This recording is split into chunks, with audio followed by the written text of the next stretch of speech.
Let's call ourselves to order. I apologize for being late. We're working as fast as we possibly could, believe it or not. It is 7:14. I call ourselves to order. This meeting is being broadcast on local cable TV and recorded for rebroadcast on the local cable channels and on the internet. It is also accessible by remote participation. You can access it via Zoom.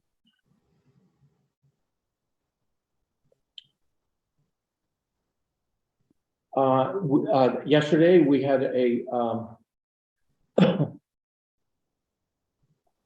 really moving ceremony recognizing the town has been recognized now as a Purple Heart community. We will be one of the 900 towns now in America that have done that, out of over 10 to 15,000 communities in the United States. So we're in not at the back of the line. We're sort of good in recognizing that our veterans, and I think it will just make it more visible to anyone that comes into our community that we're what the service that our veterans have done for our community and for the nation. So I think it's a great thing. And I want to thank everybody that was involved in putting that together, particularly Bob James, who brought it to our attention and got the ball rolling on that.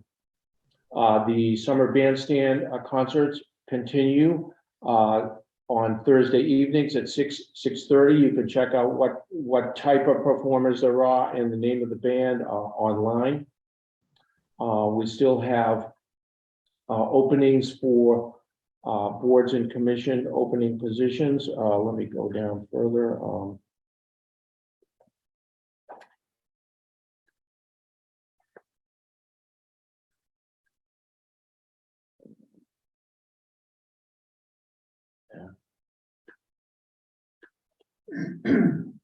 Do you have that right for the open positions? Yeah, right here. Go ahead, you can. Okay, well, there's a host of things here.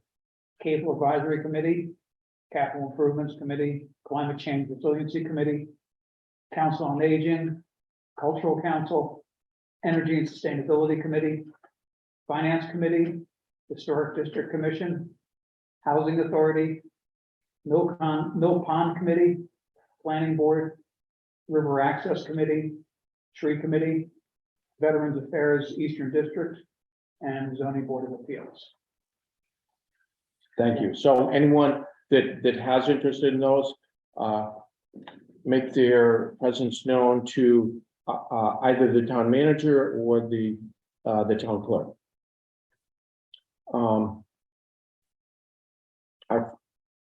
first order of business is to accept a contribution of $5,000 from the Friends of the Council on Aging to the Council on Aging gift account. So that's really fantastic. Someone going to speak to that? I can speak to it. Okay. So Christine Marshall, the COA director. Thanks, Christine. So we accepted this, we received this gift last week, and I'm very grateful for all the work that the Friends have done in the past. Although we don't need this money right now, when we do, we'll use it to supplement our programs. If you've noticed in my newsletters, we're starting to charge for some of our programs, but they're still not self-supporting. So we still, need a little bit of money to support, the programs. So it's great. So did they have some kind of charge that they want the money to be directed towards some particular thing, or no? I think they expect that it is used for the seniors for programming, as well as any emergencies that might arise. Oh, but just in general though, yeah. Yeah. Okay. There was some correspondence with my office and with Christine's office in the weeks preceding this, where they were asking about different, like how to see funds go towards specific purposes. So I outlined for them in detail what the existing gift accounts were, what would be involved if the interest was something beyond an existing gift account, what would be involved with creating a new gift account, which is really just a simple matter of the board creating the account. And after all of that, they gave the gift to the existing gift account, which basically was support for using it for the broad allowable uses under that current gift account, which, as Christine said, is really to support any programs or activities of their council. So it's very broad. They could have chosen to either put it into a different one or propose creation of a new gift account. Okay, so, I would move that we accept the gift of $5,000 from the Friends of the Council on Aging, and to be given to the Council on Aging gift account. Second. further discussion? All those in favor? Aye. Aye. Thanks. Great, thanks, Christine.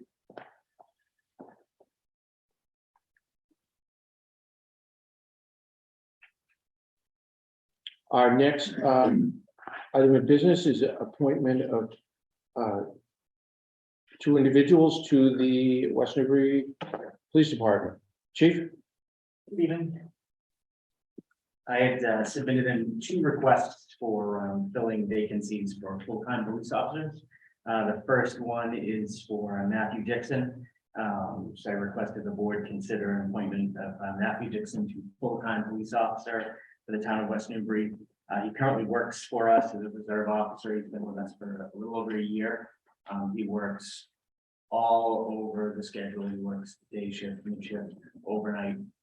He's been working really hard lately, doing a lot of back-to-back doubles and back-to-back shifts. So currently lives in Newburyport. He is a graduate of Pentucket Regional High School and also Merrimack College with a degree in criminology with a minor in sociology. His folks are here in the audience of that. The other one is for the second vacancy, which is for Officer Hayden Sanborn, requesting consideration for him to fill a full-time police vacancy. He did attend the MBTA Transit Academy in Quincy and graduated November of 2020. He is a graduate, also a person from the area, graduated Pentucket in 2013, served the United States Marine Corps, highly decorated, several medals, which I referenced in my letter to the board. So looking for consideration for him as well. Great. I would move that we appoint Matthew Dixon and Hayden Sanborn to the West Newbury Police Department as full-time officers, effective immediately and through June 30, 2023. Further discussion? Any questions for no? Either people? We'll have a swearing in at a later date. I'll arrange that through the town clerk and Great. town manager. Yeah. So for those who think that this was, that there were no questions, we each, I think, individually had conversations with town manager and Ms. Jennings. So, we each had a little bit of background already. Okay. Thanks, Mike. Thank you. Appreciate it. Oh, we need to vote. All those in favor? Aye. Aye. Thank you.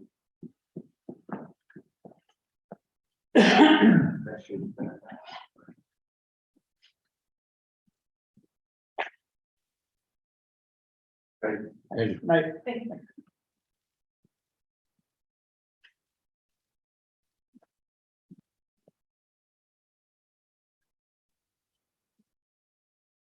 So we have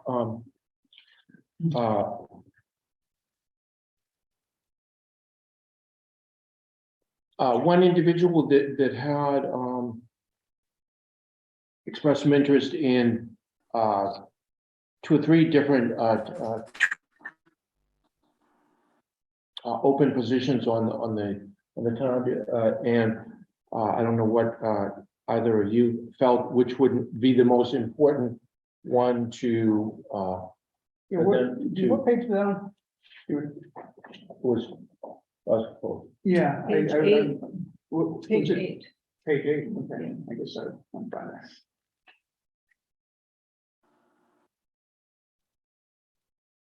I'm here, by the way. Ross. Oh, hi, Oh, hi, Ross. Ross, how you doing? Come on up. So it seems like the finance committee, is that the most critical? That's what I thought, Yeah. but Yeah. do you feel the same way, Angus? Yeah. Okay, And you said you have no financial experience, but you feel like you could. Yeah, I went to Northeastern, so I have a Mhm. finance degree, but I never worked in finance. Oh, I so see. I wouldn't consider myself a finance professional, but I am good with numbers, I'm used to dealing with costs in my career. So I think it's something that I could talk about with. So, yeah, this is great, actually, looking at this and thinking about it, and then understanding your last name and the business that you're associated with, or that your family's associated with, that you currently work with, it's interesting to me that, you know, your company, and I'm not sure if you have personal involvement, is working on the Roxville Bridge repair. Which of course is something that's fairly high profile for us right now. Yeah. It's a big deal that it's not open, and then it's great that, you know, things seem to be going apace. Yep, they, so SPS is the general contractor. Yeah. And we were the low bidder, my company, Prime Coating, was the low bidder to provide the field cleaning and painting support. Okay, So they're actually, yeah, they're in the middle of doing repairs now, we're gonna be showing up on Wednesday to do some preparatory work, so they can start putting new steel on. So I don't have visibility into the schedule, but I would Yeah. guess that, yeah, and I wasn't asking you for that, I just thought it was. but it seems to be like, you know, in the near future, it would be operational. Yeah. so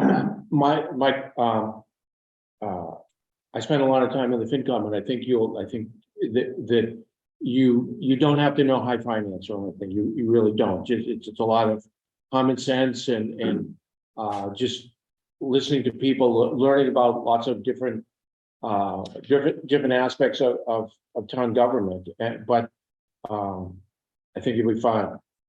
So we, in our feeling that the FinCom would be our choice, because that's sort of actually critical now. And I guess my only question for you, Russ, is are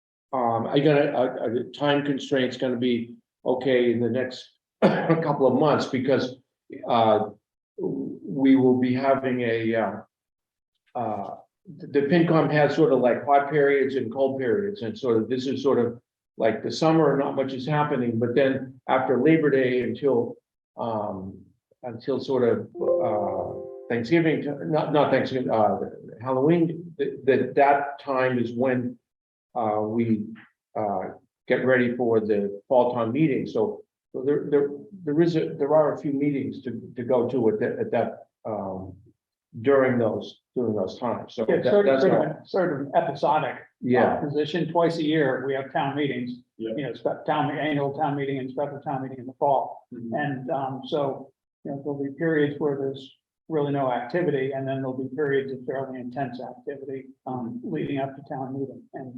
So, yeah, so it's pretty much gonna be starting in a few weeks, and we'll run for, is that right, Angus? That's right, yeah. Yeah. And we'll be, you know, we'll then run for 6 or 8 weeks of pretty high activity. And does that fit for you? So I'll be honest, I have no conception of what high activity.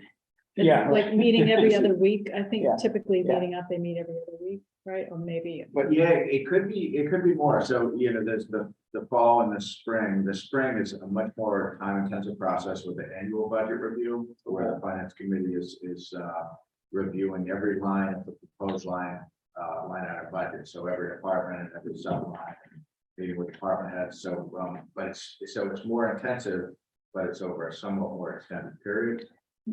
So the finance committee is reviewing the entire proposed budget, as well as any article on the town meeting warrant, which for the last couple of years has just been those with any kind of dollar sign attached, any funding allocation. Up until a couple of years ago, it was reviewing and recommending on every single warrant article. So between the annual and the special town meeting warrants in the spring, that could be 40 articles. So there's a huge amount of information the committee's provided, and basically sit in the seat of the town meeting voter. Finance committee is really the town meeting's representative through all that process. So that's where what Archie said is spot on, and just, listening to people in the community, because you're kind of their voice. Anyone can show up, they're all public meetings, but the finance committee is kind of the vetting process for a lot of that. In the fall town meeting, there's no annual budget. There's the warrant articles, which can range from, 8 or 10 a year to maybe 15. Some of that may include budget amendments, but it's not nearly as much, but it's a more condensed time window between typically right around Labor Day and the town meeting would be October 24th. So the finance committee's got to get its recommendations out 2 weeks ahead. So you really have to go 5 weeks, maybe 6 weeks at the most. So even if there's not as much to review, there's not as much time. So it could be, there could be periods of time where it's weekly meetings, for a period of 4 or 5 weeks. I think that's, So I didn't know. So that would be just, but that's just an evening. It's not, we're not talking like all day. Yeah. Like 3 or 4 days a week. No. No. Yeah, I mean. Angus is scaring you off. The FinCom is fun. Yeah. It actually sounds like it would dovetail pretty well. My busiest season for my business is April to like August.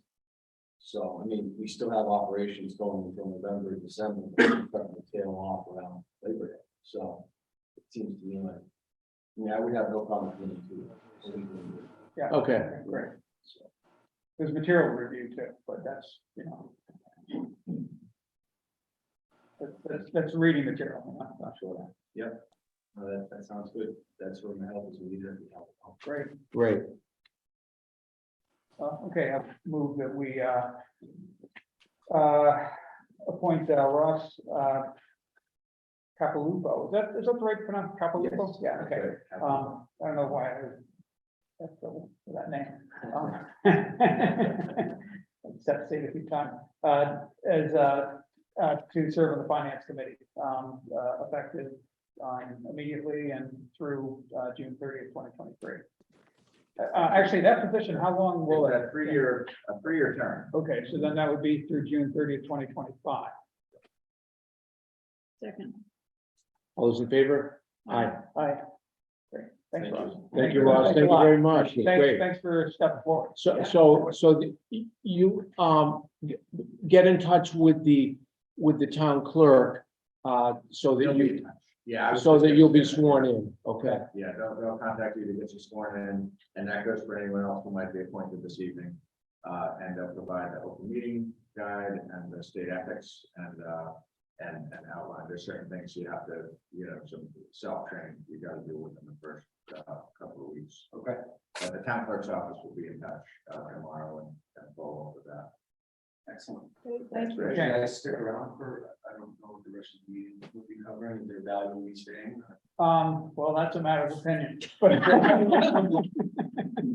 I don't know, the Red Sox are in last place, but they're still more interesting than this. You're welcome to. Yeah. But don't be allowed to. If you've never sat in a meeting, go for it. I'll stay for a little while. Sure. Okay. And we will be offended if you get up and leave. Okay, I'm gonna take you up on that offer. Okay. Okay, the board sent out a request for a representative for the Eastern Essex District Department of Veteran Services. So West Newbury needed a representative there.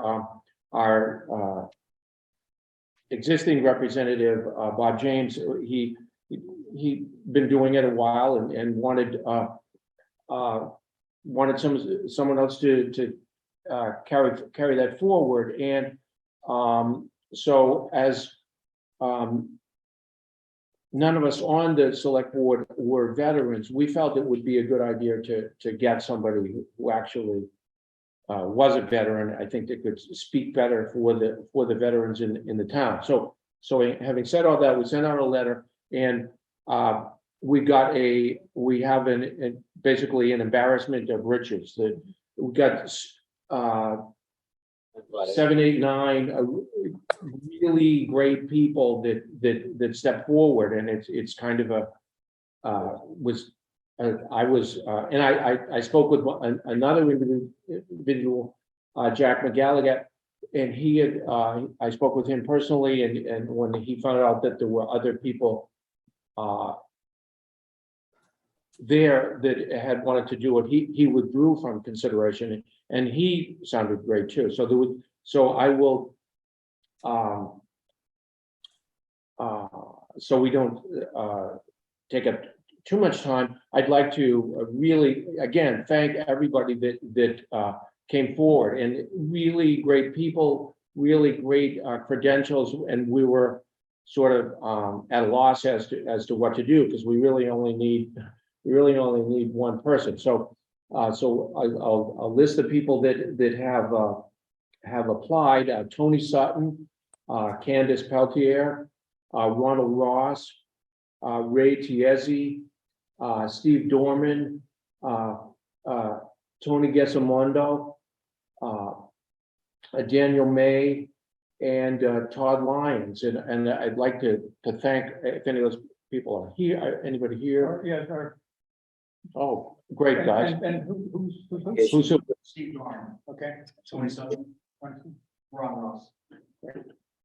With that, Dan A is on the line. Okay. Zoom, and it looks like we've got a couple of others. So we, again, were astounded in, because usually when we ask for volunteers for something, it's like pulling teeth, but that's what I do for a living. So I guess at this time it works. So having said all that, we would like to, I would make a nomination of Mr. Ross, Ronald Ross, to be the representative, as he was 30 years in the colonel in the U.S. Army, and 100% disability, and Ronald, it just seems your credentials are related to actually veteran services and stuff seem to be the most. Everybody's credentials were outstanding, but your contact with the VA and the VA health services it seemed like your fit with that you would be able to provide more knowledge to other veterans that are actually seeking the help. So this is a person that would, if someone called the town or called and wanted to get veterans services, we're not experts in that, and we need someone that can help. The whole purpose of the Veterans District is to help people get through to the services. So it just seems like Ron, your background fit that to a T. But having said all that, all the people that sent their resumes in, really, we were very incredibly impressed, and we thank both of you gentlemen, and you said who else was on? Dan A is on, and there's a couple of people whose names aren't identified, so I don't. So we, as you've heard, we have lots of roles for people that want to help the town in different ways, and with everybody's background, it seems like there would be a fit with something if you want to help us out in the future. We really thank you. Come on up, sure. So on the, sorry, we can switch gears here, but on the subject of this, you mentioned energy sustainability and climate change committee. I was unaware that was open. I'd like to divert my application to that, given my background. Yeah, I it'd be don't know if you perfect. want to take the time to do that now, or I should. No, absolutely. Can we That's do great. that if it wasn't on the agenda? But I don't mean to take it. We'll let him talk in a second. Go ahead. And Rick can speak to that. Sure. Give him Yeah, a little yeah. spiel. Yeah, so, You love it. okay, well, I mean, so, yeah, I guess we're kind of shifting gears, but yeah, so what's currently the Energy and Sustainability Committee was the Energy Advisory Committee, started in 2009, 2010. As of a year or two ago, we changed the name of the committee, and it's now Energy and Sustainability Committee. And it's the focus has been on, initially was on trying to sort of tighten up town structures, make the town structures as energy efficient as possible, and make the energy systems as good as we could within reason and within our means. We've now, we're also focusing on renewable energy, looking for options for renewable energy, and are sort of switching to looking at the community as a whole as opposed to the municipality, primarily focusing on the municipality. And we'll be looking at what we can do to help and encourage residents of the town as well to reduce their carbon footprint essentially. I don't know, do you have any specific questions? No, I'm very interested, unless you want to know why my background. Okay, But sure. I'll go quick. I'm an electrical engineer by trade. I've done 12 years of offshore energy extraction, and I now work on green wind, which is the offshore wind development going on. So Yeah. so that's well, my master's report out at the moment in energy transition economics and systems engineering, and I'm actively looking to get onto this committee. So, Great. Yep. Good, okay. That's fantastic. So, I guess I hadn't noticed, so you had applied to both committees then, is that, I'm sorry, your name again was? Stephen Dorn. I applied to the Veterans Committee. Yeah, okay, great.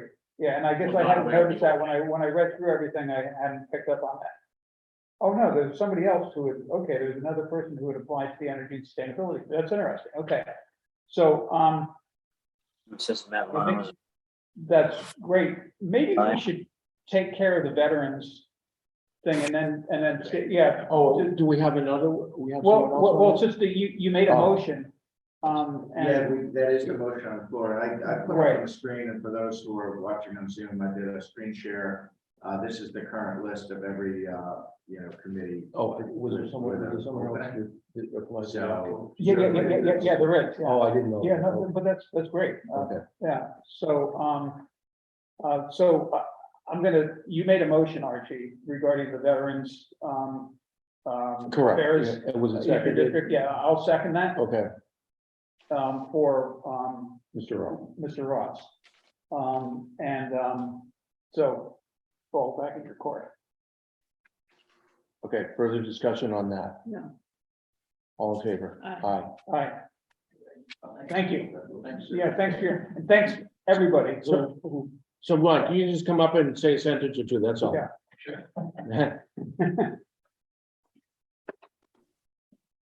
Yes, I do appreciate that, reviewing this application. Yeah, I do have a lot of experience currently working with veterans. I have my own consulting firm, so I do it for Amazon right now. I do Veterans Pathway.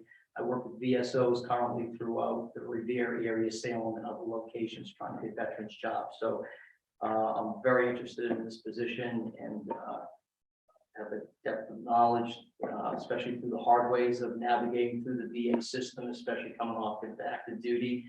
I still have 2 children that are serving right now. One will be getting off of active duty after deployment. They'll be entering the system, so I have a vested interest in there. And I also sit on the board for the Army Transportation Museum, so I still stay very in sync with what's going on in the active duty, the reserve, and the National Guard. I even play hockey for the fallen heroes here locally and in this area, so I do spend a lot of time with veterans, and again, this position here, I'll do everything possible I possibly can in this position. I appreciate it. Yeah. So that's great. So we didn't do the term, so Right, yeah, so that, is that an annual appointment? we can, no, I spoke with Karen Tyler yesterday, and she said it's purely, it's 1 to 3, whatever. I think she said most other towns have 3 years. Okay, Would you be Um, interested in the? 3 Yes, year? absolutely. I think so I'm I make a friendly change to your motion to, that it would, the position would be, the appointment would be through June 30th, 2025. All in favor? Aye. Great. Thank you. Thank you very much. Appreciate it. So Thank you same holes you did, hear from the town clerk. Okay, Okay. great. Yes, thanks so much. I appreciate it. Great, thanks a lot. Thank you. In terms of other applicants, I think, or, people expressed interest, this list here, there are definitely lots of opportunities to get involved with town. There's, so if there's other committees or boards or commissions that strike your interest, no need to do another form. You can just send a note to me or to the town clerk's office. I'll look at these in more detail. Great, and Great. we do have, from the town homepage, if you go to,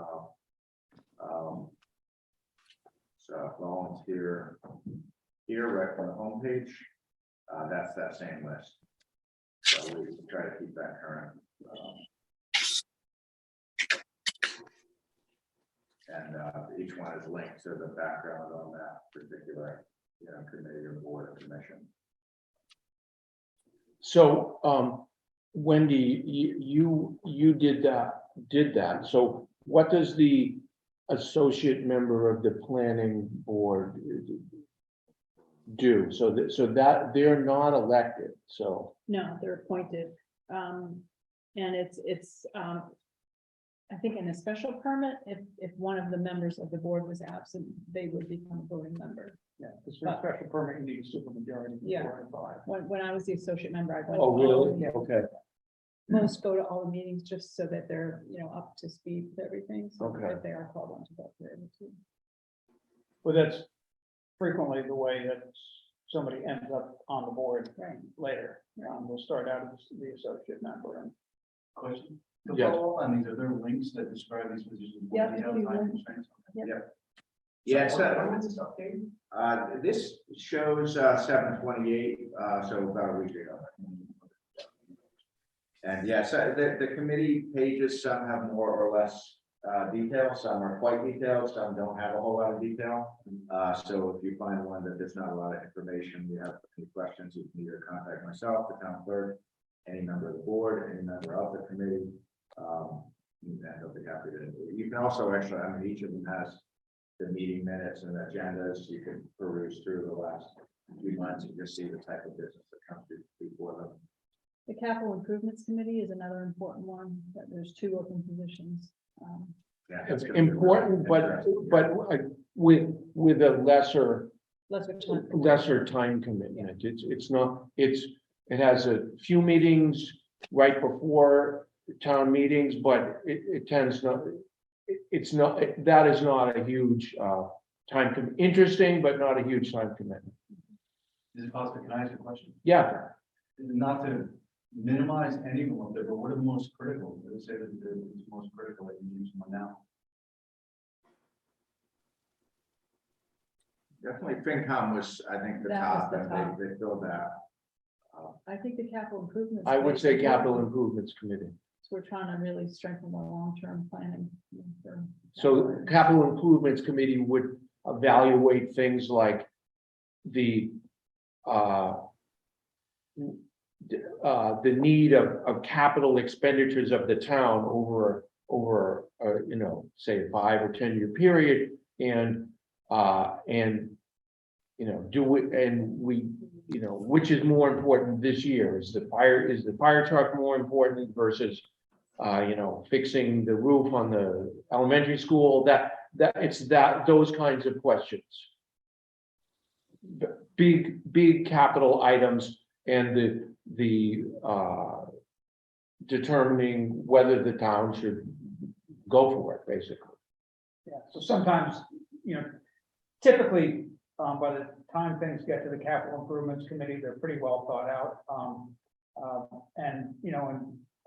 I've been the select board rep on that committee for the last 3 or 4 years, and generally, the capital improvements committee agrees with recommendations, but not necessarily. And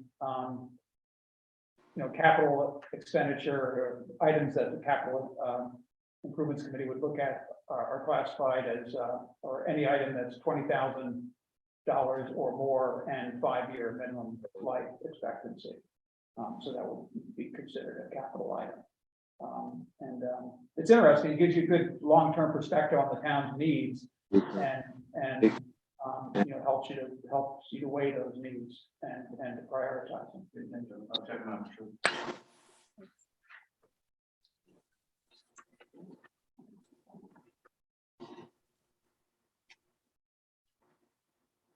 So thank you, everybody. It's great. Thank you. Clearly, I'm underqualified. There's some bubble wells. So should we do the energy? We've got a housing authority. Oh, that's one. Switch or. I'm still coming for someone start. Okay, well, so yeah, next in line, if we keep it in sequence, the next is application of Mary Lou Sayers and Johanna Winchester to serve on the Housing Authority Board. I'm Mary Lou Sayers. Hi. Hi. And the other candidate did withdraw earlier today. Okay. We had noticed to the. Johanna? Yeah, Yeah, okay. Oh, I didn't see that. Okay. that, I just learned that late in the day. Oh, okay. Great. Yeah, so the Housing Authority Board There we go. would be involved with the properties that are currently owned and managed by the Housing Authority, which is actually, I mean, technically, the Housing Authority that's kind of a quasi-separate entity to our municipal government. It's a standalone, although we appoint the members. It's funding. It's federal funding. Is that- Quasi-state. Yeah, quasi-state, okay, so it's quasi-state agency. I'll be honest, I don't have a lot of experience with that. Isn't it usually elective? There's an elected member, but this seat is not elected. This is the West Newbury residency. right? Yes, it is, yeah. So what is your interest in housing? Well, I just moved, actually. I was born and brought up in West Newbury, graduated from Kentucky, then just moved over the river. And I moved back here and mom got sick and took care of mom, so now I live here. I really wanted to get involved. And I thought, well, this was a good way to do it, I guess. Great. Great. I would, move that we appoint, I don't have any other questions, and quite honestly, I have had almost no exposure to the housing authority. See, I'm wondering if someone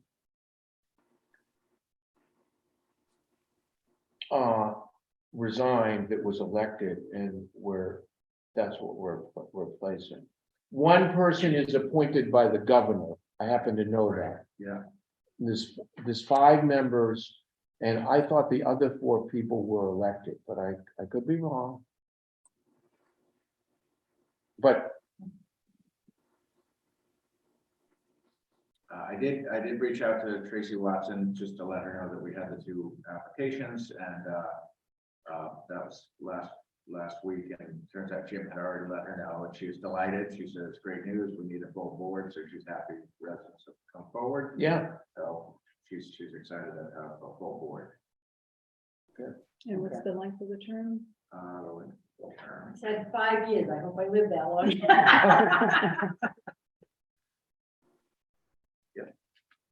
June 30, 2027. Well, mom lived to be 95, so maybe I got some. There you go, yeah.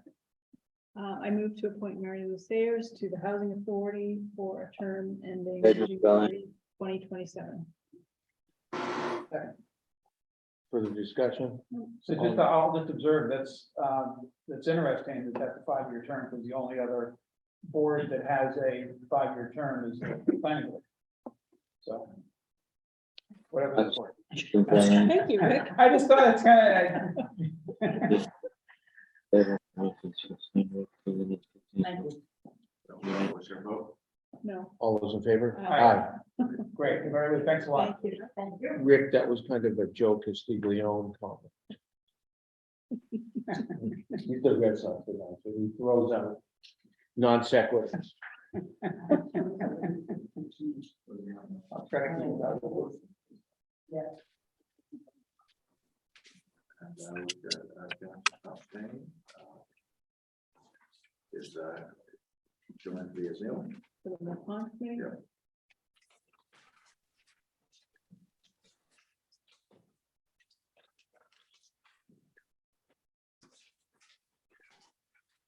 Okay, here we go. So we have a request to serve on Jennifer Costain to serve on the Mill Pond Committee. Is she on? Yeah. Is she online? Okay. Can you hear me? Hi. Hi, Jennifer. Can you hear me? Yeah, Yes. okay. Hi. Well, I just retired. I was an executive in the Exeter Health System, and I think it's time for me to do something locally. I would tell you that I'm probably the only person in the room that ever went skating on the Mill Pond with the brothers from Angel Guardian. I grew up at 613 Main Street, so I spent my life playing in Mill Pond. It was really my backyard. And when my folks' house was sold, we built a new house right next door. So I'm still on Mill Pond.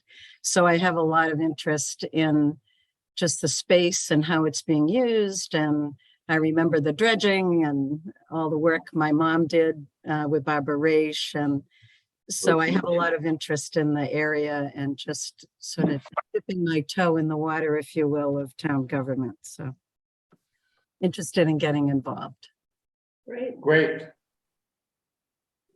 And how long is that term? Is a 1 year, and it is an associate member position. That would be the June 30, 2023. All right, I move to appoint Jennifer Costain as an associate member of the Mill Pond Committee for a term ending June 30th, 2023. Second. Goes over at 38.9. Goes over at 39. 35. That's just somebody. 39. 55. Okay, Angus muted. Yeah, Okay. great. Okay, we have a second and. Yeah. Yeah, All those in favor? Aye. Aye. aye. Thank you, Thank you, Jen. Jennifer. Sure. And I did go ahead and share with Jennifer, the Mill Pond conceptual plan. She had Okay. actually reached out via Annie about 2 weeks ago, wanted background on that, so we sent the information and I directed her to how she could subscribe to agendas and so forth, and she said, "Oh, it turns out I'm applying to be on it." So you'll have all the background when you get there. That's great. Well, so you'll have good historical perspective on it. What's that? But you'll have good historical perspective on Mill Pond. Right. That's exactly right. I know my mother would be very happy to know that I took her seat on the Mill Pond Committee. So Jennifer, I have to say, I don't know what it means to skate with the brothers. Oh, you're kidding. Well, see, you haven't been here long enough. Yeah. Well, it was Angel Guardian, and then it was Boy Haven, and then it was Cardinal Cushing Academy, and now it's Page School. Yeah, I didn't, interesting. And when we were kids, the brothers would come down in their long robes and they would skate on the pond and they'd skate us all around, and Oh, it was wow. great. Yeah. I have more history than you guys do, probably. My mother thought it was her pond.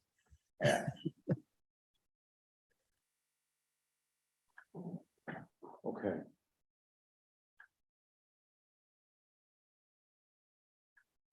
Next, Is, okay, so we're back to energy sustainability. back to, Camden Thanks for Holland. hanging in there. Now we have Steve Duran. I don't know, do we have Camden Holland on the line via Zoom? I don't know who's Squig's iPhone. He's got his hand up. Sweet's iPhone has their hand up. Oh, no, that's just my current. Oh, okay. Oh, sorry.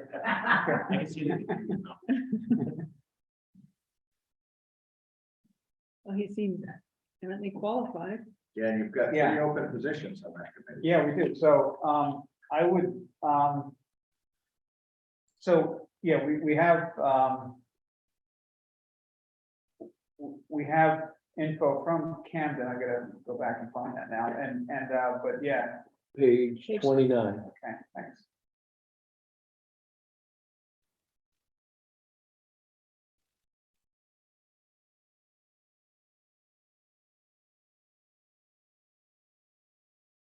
Okay, and, yeah, so, Camden's relevant skills and experience with 10+ years in renewable energy consulting and structured commodity transactions.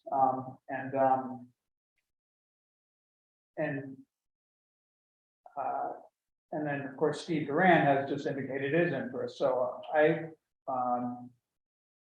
move that we appoint Camden Holland and Steve Duran to the Energy Sustainability Committee. And I think we're just doing 1-year appointments for BSC, right? Yeah, so through June 30th, 2023. Second. Further discussion? All those in favor? Aye. Aye. Great. Good. Thanks, Steve. Thank you. Appreciate it. Thank you. Thank you. Thanks for changing your footing so fast. Yes, thank you. And thanks to Camden. Being Right. multi-talented. Yeah. Okay. Aye.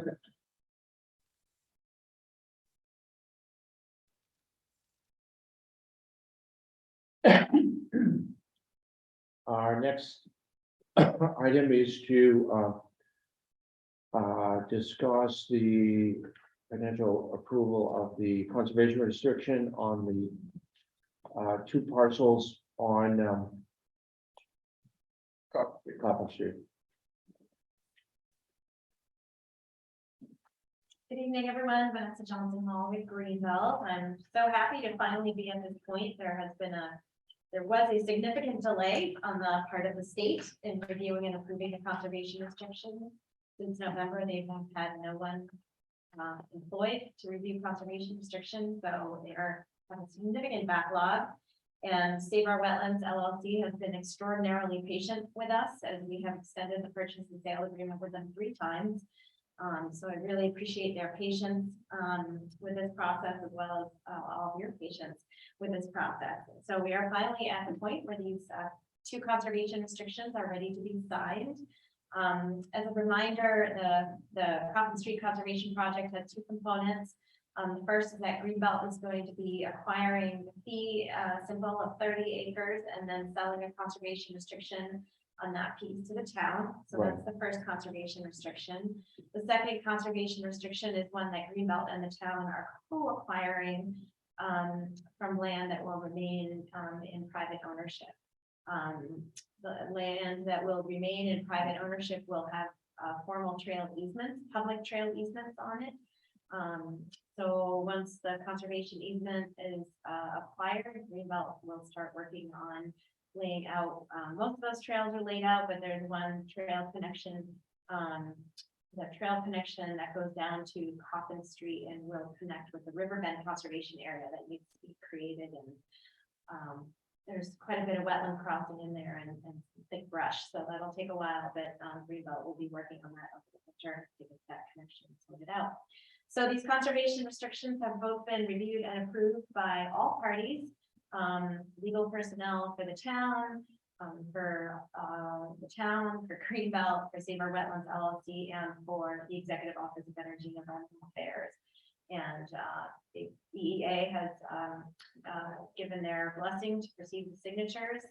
So we've already started gathering those signatures, and tonight before you are both conservation restrictions to be signed, approved and signed by the select board. And a week from tonight, I meet with the Conservation Commission, who will be signing, I believe, both of them. Great. Vanessa, there's no changes from what we looked at 8-9 months ago, right? No, Yeah, no significant change. right, okay. Correct. That's kind of, I read through one and I said, I'm not gonna do this with the other ones. And I wouldn't necessarily picked up on a change, Yeah. you know, there's a lot to read that, so, great. Vanessa, how, just in general, when have you done the two-part where you've been sort of co-conservation restriction with another community? How was that worked out? I mean, it's worked out very well. In the case of this, we actually we co-hold the agricultural preservation restriction on Brown Spring Farm with the town. To my That's knowledge, true. working. Okay. Yeah, and then Judy Meisner and Patricia Beetzer on your behalf worked quite hard with us on structuring a stewardship memorandum of agreement that we'll be presenting to the Conservation Commission to sign next Monday, that sort of lays out in detail how we work together to steward the conservation restriction. And that's specifically for this one, or is that a model for other CRs going It's forward? specifically for this one, but it Okay. certainly can be a model going forward. And I did include that, that's just for informational, but that MOA was in the packet. Mhm. Wait, so do we need a motion or we just need to sign? Traditionally it's both, so motion to approve conservation restriction and to sign the conservation restriction. The first one is from Essex County Greenbelt Association to the town. The second one is from Save Our Wetlands LLC to the town and Greenbelt. In your motion, you have to read the entire conservation. Okay, that's you. Yeah, so we're gonna leave and take a nap and come back. You're the chair. Go for it. So what was that rule we were talking I about? know. That means it's you, Rick. You're the Yeah, vice chair. Rick. I move that we accept both conservation restrictions,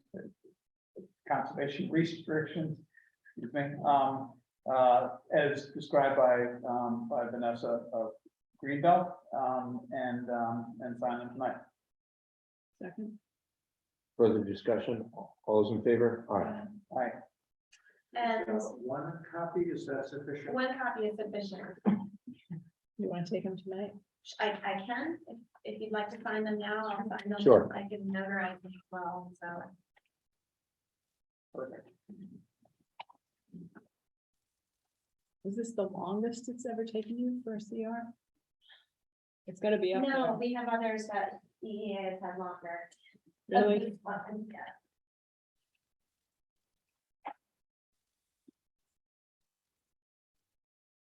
I think the Brown Spring took quite a while. One, So did they hire somebody with the E? we have not hired them. Really? Who's reviewing them? They're being reviewed by the old conservation restriction reviewer who came back. A contract by staff person who doesn't have a full-time job, and there's one legal person who's doing this, but again, it's not their sole stop. Thanks to your perseverance. Oh, wow.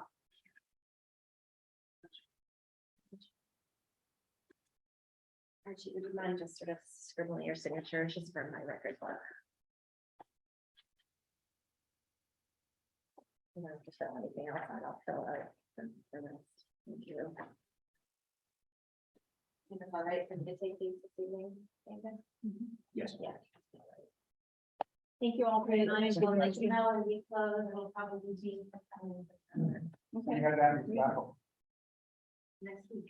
Have fun. Thank you. We'll all begin this. Maybe an opportunity. Yeah.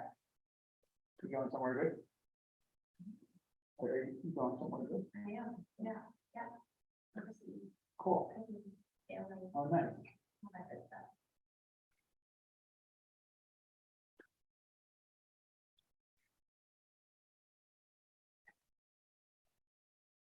This seems to sort of get taking a while to get through. Yeah, it's about half the packet.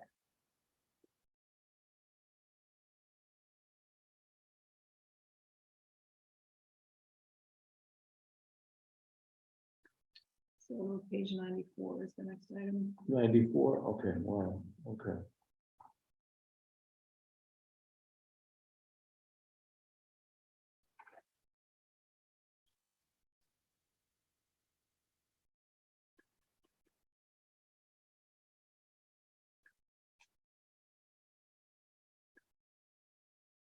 Come on.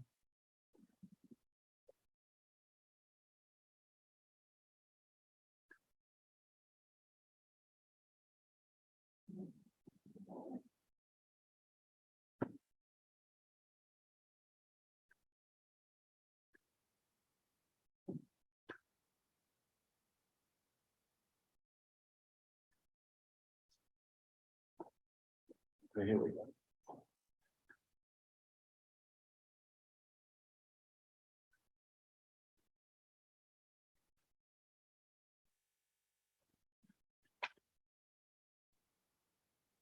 So, we would like to, this very simple item, we simply would like to,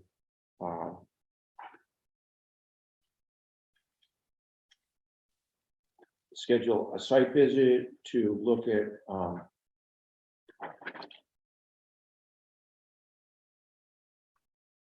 proposed areas for, parking on what we were, where we were just talking about the conservation restriction, so that the access to the Coffin Street property, and we need to have some kind of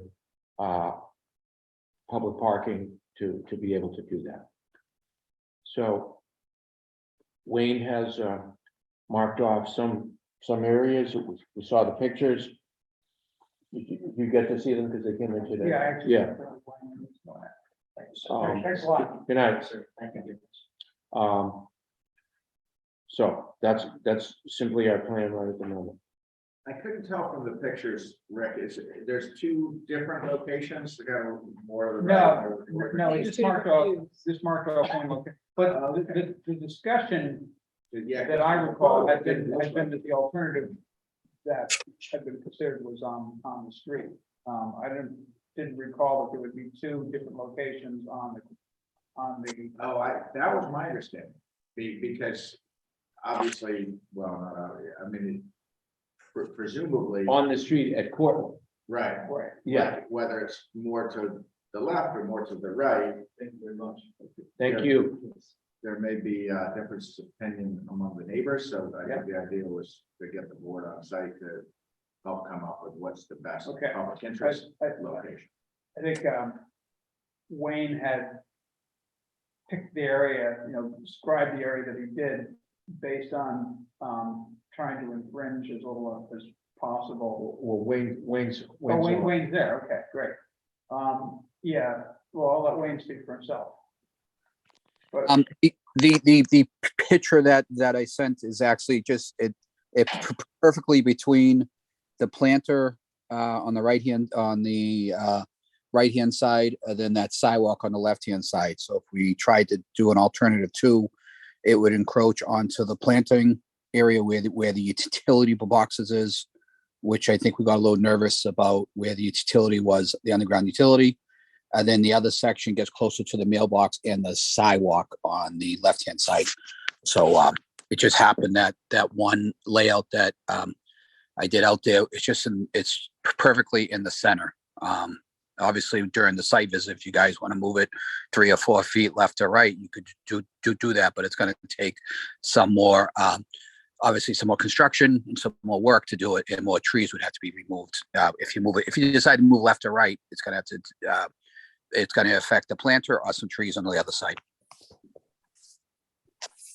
So just looking at that, I guess we don't need to really get into that. We just want to pick a time. Mhm. So Angus, I think you were suggesting that sometime September would. Well, I had two thoughts. I mean, I thought if we, obviously, you know, the commitment had been made back in May to give notice. It's not legal notice. There's no, you know, requirement for 14 days or 7 days or anything. It's just reasonable advance notice.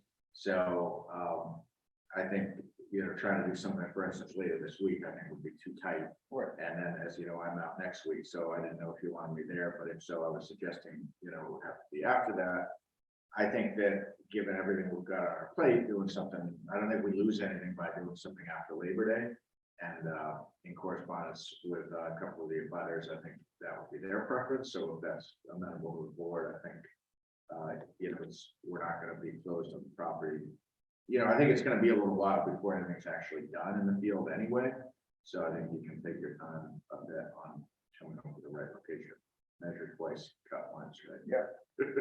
So Wayne, will you have to go out and market again if we wait till September? I mean, it's yes, I'll have to mark it again, but the hardest part was just figuring out where the layout would be. It will take me 5 minutes to lay it out again. I could do it right before the. Great. I don't know if you want to aim for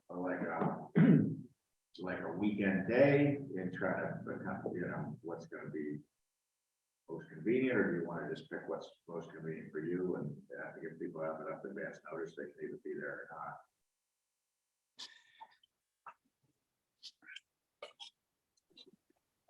Well, I mean, it's still light. At 6 o'clock or 7 o'clock, we could do it in the evening during the week. That's better. Be fine by me. Yeah. It's only, exactly, if we were in October, it wouldn't be so good, but yeah. How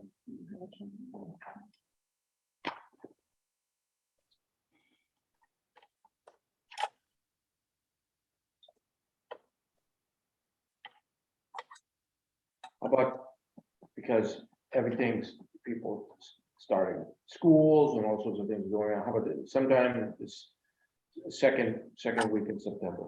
Second voting. 12 through Okay. 12 through 15, any of those days? And when is our meeting? In This is the September? 12th. The 12th. All right, so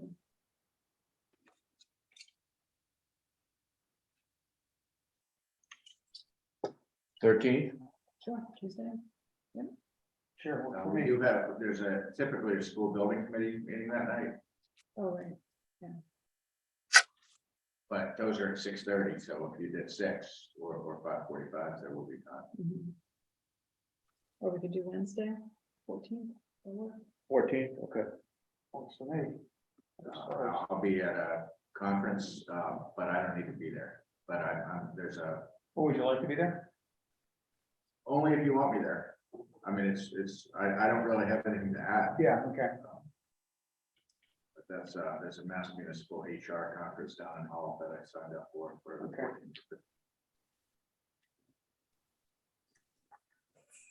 Okay, 14th, Yeah, so that won't work. That's fine. 14th, so good? Yeah, we just set up the second Wednesday of the month for the Affordable Housing Trust, so. Sorry, I'm looking at your calendar. So, does that Thursday work, or do you want to call me? Well, every day we go, it gets darker. 15th? fine. Okay. I've got something, but I can be later or miss it. It's not the end of the world. Okay. What time do you want to shoot for? I'm sorry, what time? 6. Yeah, I would say so.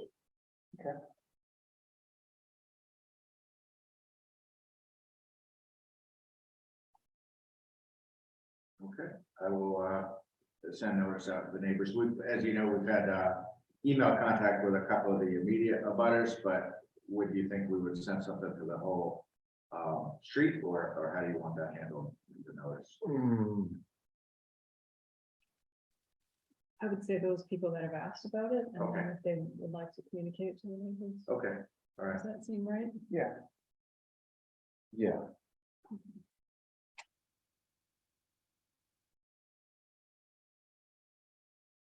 All right. And so will this be a posted meeting? I think it ought to be, since I think you will be Deliberating, deliberating. yeah, Yeah, okay. even though, I mean, you've already made the decision to Right. have the parking off street, so. But yes, I think to err on the side of caution, it ought to be. Okay. Posted.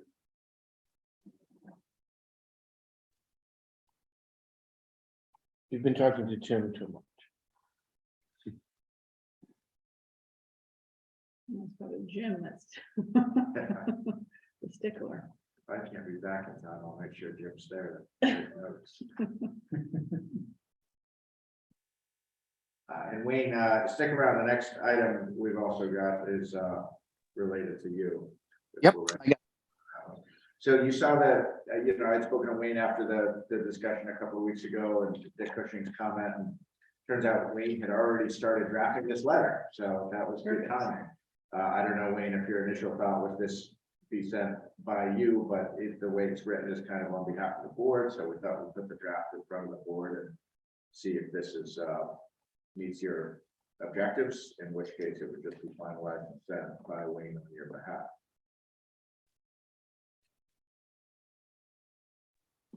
Wayne, could you describe what the difference between the parallel lines and the ladder type crosswalk is? So the ones you got out there right now, the two 12-inch lines going across the street, parallel to each other, where the international crosswalk ones has the bars in the middle of them. And it looks like more like a ladder. We don't have many of them in town. We had 2 of them, but they faded away after or they got scraped away after this past winter with the plows on 113. So they're more visible. It's what MassDOT uses on most of their roads. It's surprising that we just have the 12-inch lines, honestly, and not the ladder or international type. So what would stop the plows from destroying those in the future? It's just they need to do routine maintenance and do them every year. I mean, that's the of a crosswalk. The ones that they did for us at both schools, they did it in tape. Later in the season, they heated them on. I just asked them to do it in regular paint or the thermoplastic whenever they did their regular crosswalks. I didn't really think the ones that they added in for us, I thanked them for it, but I didn't think they would last long because tape doesn't really hold to an existing roadway that well as if it was a brand new road. So I didn't think the tape was going to last that long anyhow. So, I mean, it lasted a season for us, but if they just did it in paint or thermoplastic, that'd be fine. Okay.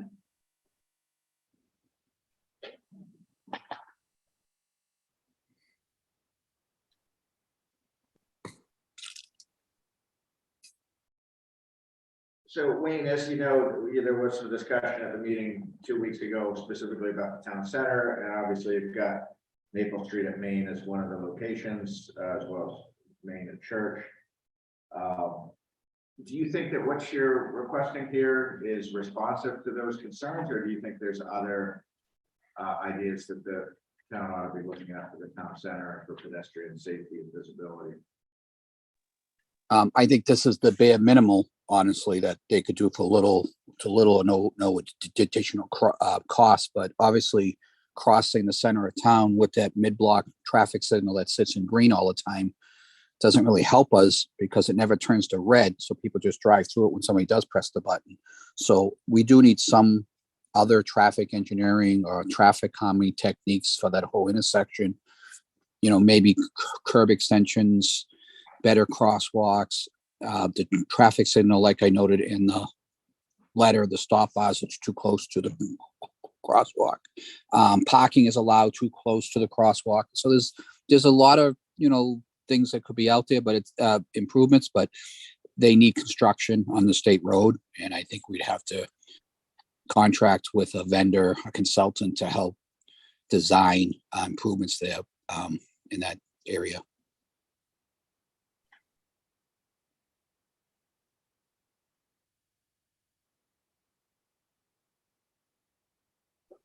I just wondered if we're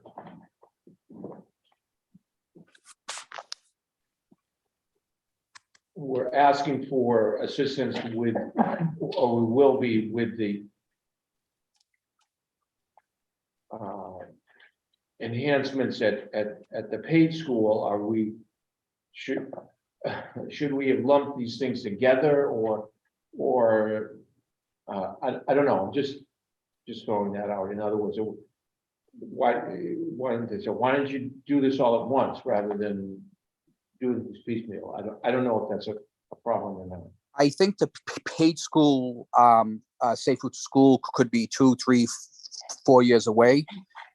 Memo that I sent you guys could be done in the next month or two when they're doing their regular painting. We don't know if the Safe Route to School is going to be approved or when it will be approved. Okay. And they focus on a project based, not on a town-wide project. This is Safe Route to School. Okay. They do wise based on location. And it's little money. We're not asking, if it costs them to do $4,000 worth of crosswalks in our town, this will increase it probably to $1,500 more. So it's pennies on the dollar in reality. It's not a big ticket item we're asking them for. Okay.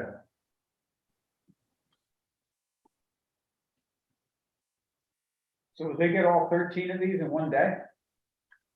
If they do it in thermoplastic, they could do it in a night. Probably they could do around 6,000, 8,000 linear feet of crosswalks in an evening.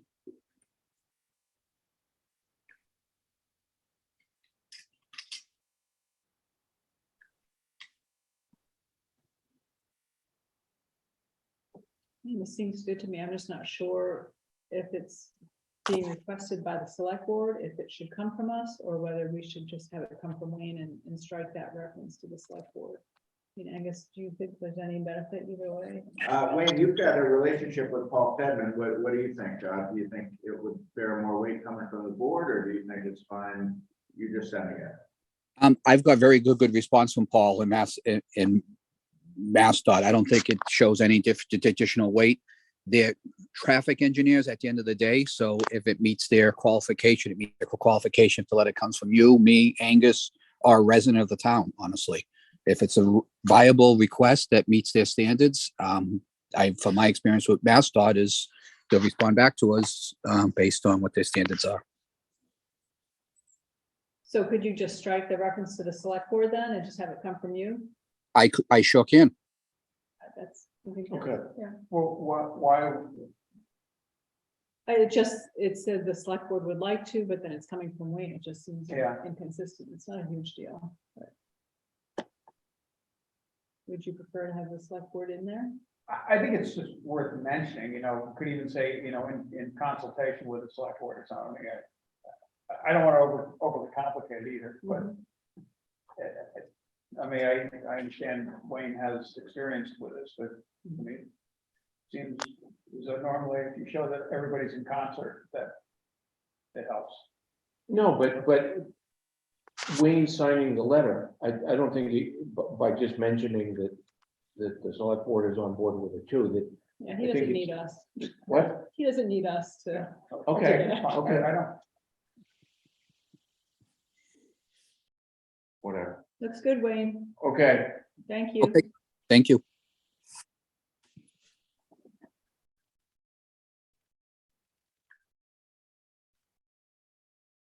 Hey, Wayne, not to put you on the spot, but this next item on the agenda, do you have any knowledge of this this new USDA DOT grant program, the Safe Streets and Roads for All Users.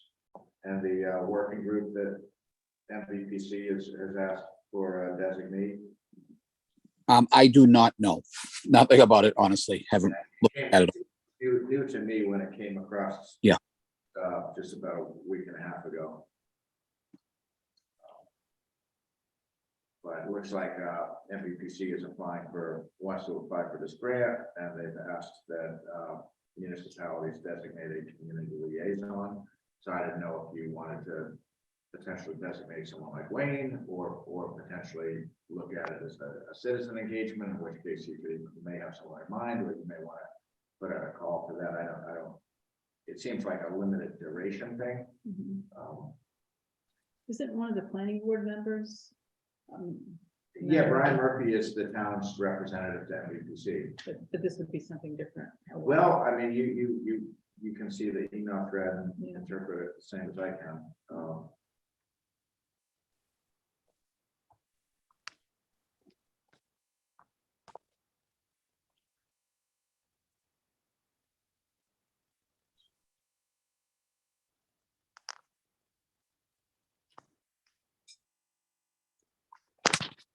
So it says they've sent out a participation MOU. Do we have to sign that or? That is not something I have seen.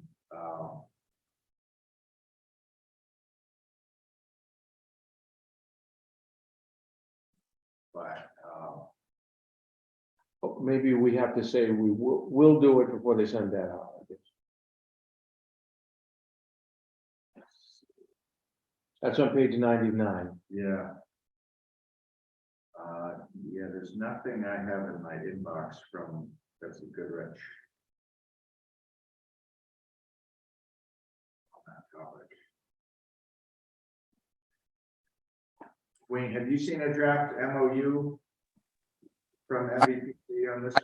I have heard nothing about this, even from, usually Tony will reach out to us on stuff like this himself and send us an email. I haven't heard anything. I could reach out to him and ask him what's the backstory here, what's the background of this.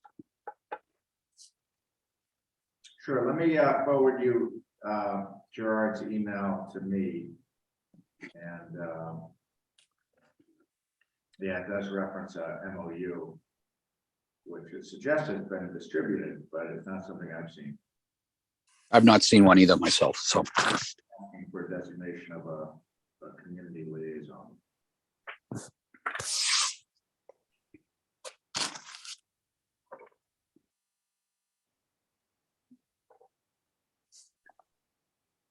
So maybe it would be premature tonight until we know more what we're being asked to do exactly. So in general, if we apply for grant as a group like this, does that mean that MVPC will take care of the administrative part of the grant so that alleviates the burden on them? That's how it always has been. Okay. I didn't ask that specifically, but yeah, I think that's a fair assumption.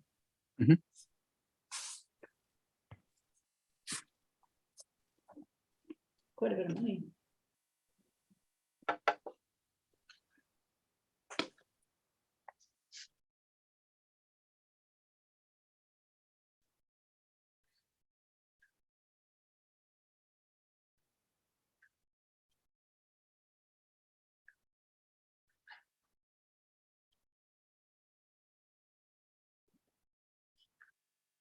There's not a whole lot here to, I mean, there's nothing really clear to me, but I wonder if this could be, complementary to the Safe Routes to School grant.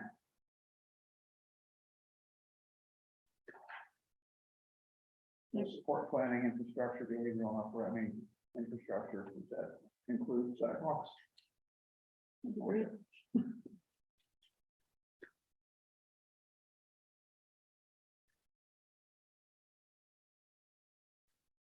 I'll take the $5 million one. Right. Yeah. But that may be for the whole, The whole region. yeah. You got a point there. Robust public engagement.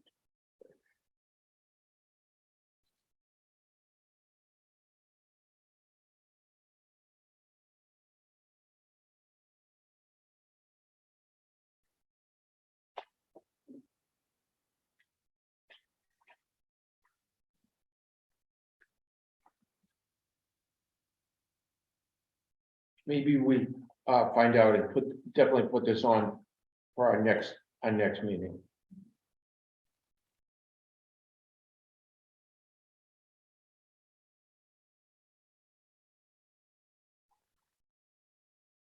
The application's due September 15th, so I guess it's coming.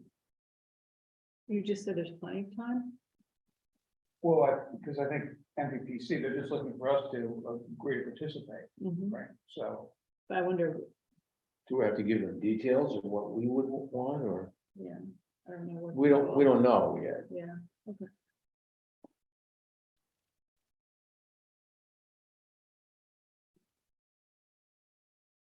Well, so we'll know by the next meeting. We can Yeah, figure out what we need to do.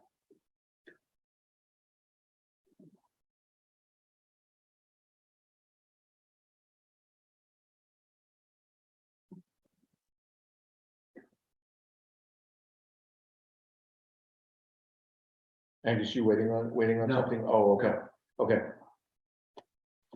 So I think we'll get more info before we deal with this anymore.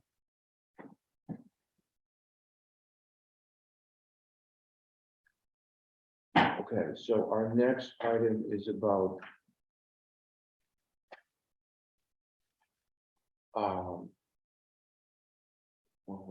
hang on just one second. I didn't put anything in the packet about that, Okay, about the paid school.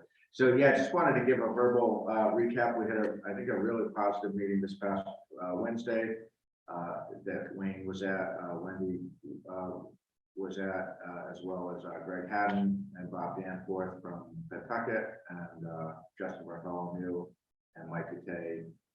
And there were really two parts to the meeting. One was to talk about some, water, internal water line issues, but the second part of the meeting is really what this is about, which is the funding that was approved at the Springtown meeting, and how do we get that moving forward in terms of specific work scope that we can then engage a vendor.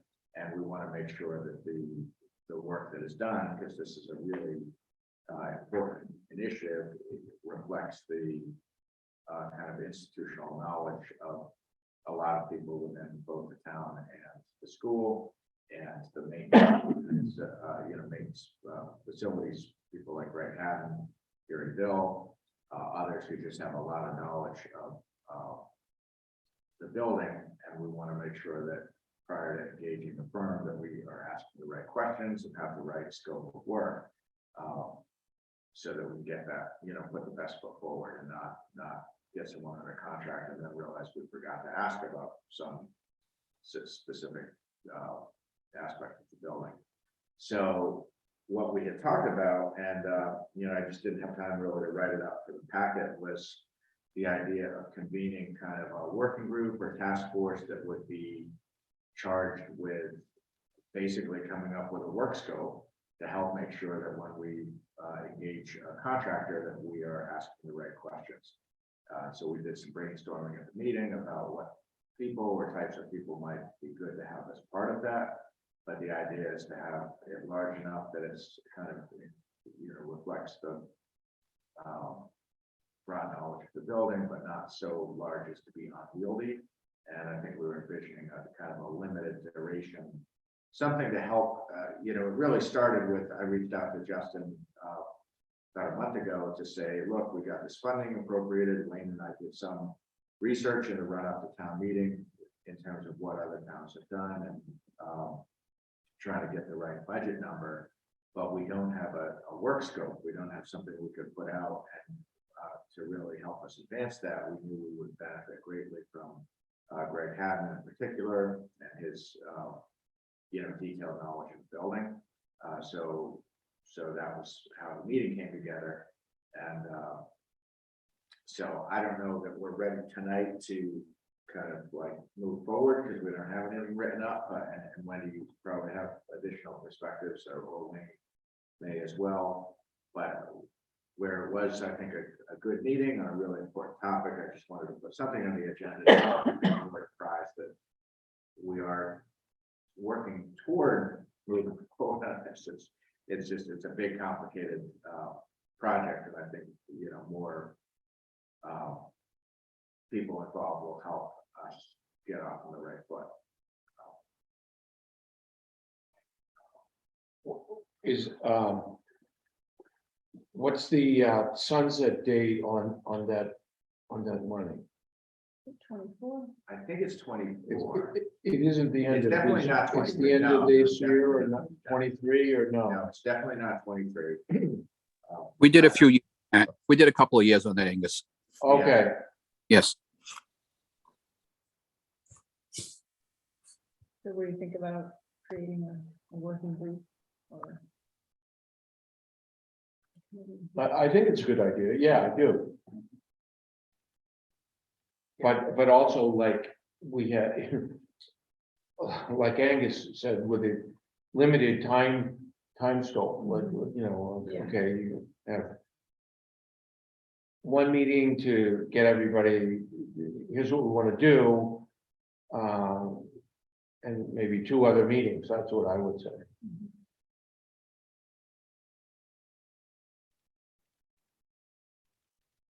And that will also make people not be reluctant to, I don't want to, you know, I don't want to be involved in something that's gonna take another 11 months or something, yeah. That it does drag out, just. It seems you could develop what you want to do the first meeting, come up with some ideas, and then finally formalize it on the final. Because you just try to ask, these are the things we think are problems, this is, and, you know. Everyone brings them to the table in the second meeting, and people can say, well, that's really not, someone else that has dealt with that issue before will say, that's been taken care of, that's not an issue, we don't need to worry about that. And then finalize what we think we need to do in the third meeting. I'm just trying to keep it concise, and that will keep people, that will, I think, prevent people from saying, no, I don't want to be involved, yeah.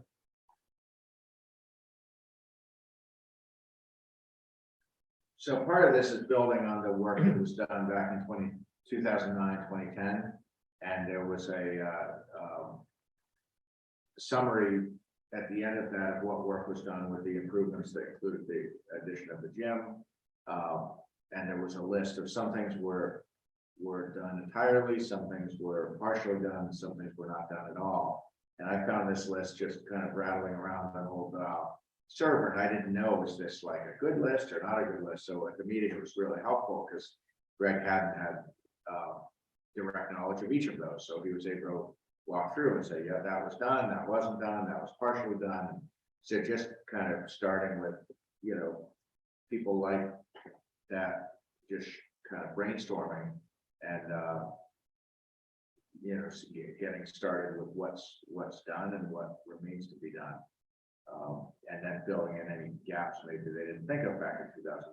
But we do have files at the board's office of all of the contract documents back when the firm was engaged back in, I don't know whether it was 08 or something, but you know, we have that scope. So we have a lot to start with. We just felt that if it just, yeah, first of all, there's other people who know a lot more about the building, but also just from a kind of bandwidth standpoint, you know, we recognize this is a really important study, you know, perhaps among the most important things that came out of the Springtown meeting. And I think Wayne and I were concerned that if we don't have help, it's easy to see that months could pass and nothing really happens just because of our, you know, workload.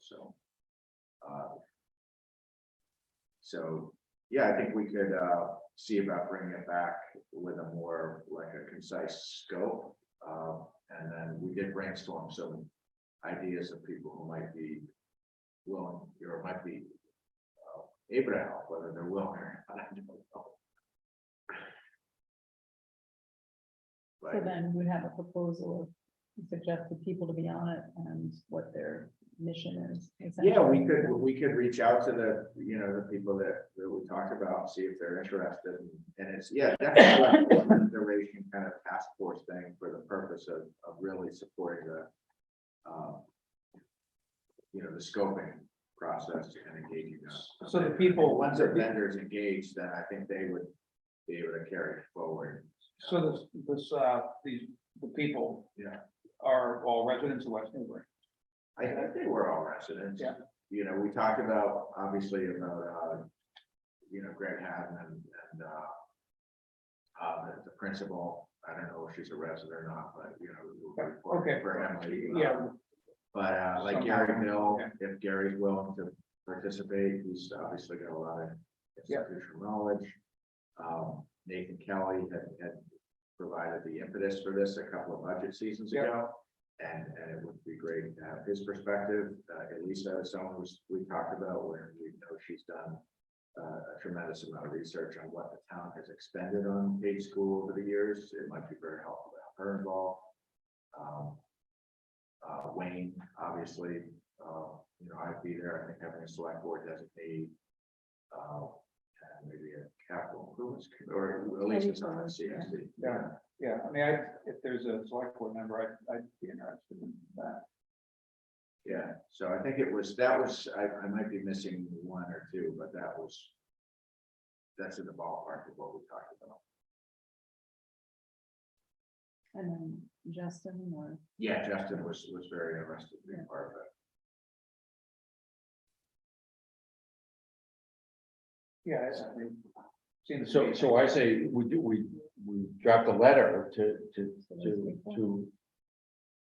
these people, see what happens, yeah.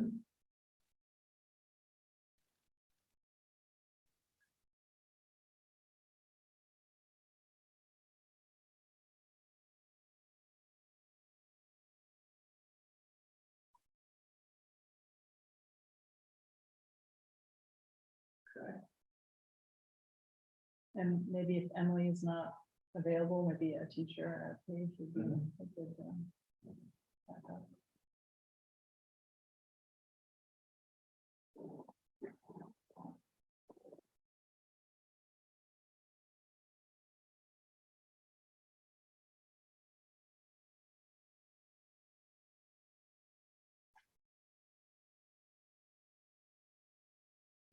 Wayne, did you want to elaborate anything I said about the meeting? No, very positive.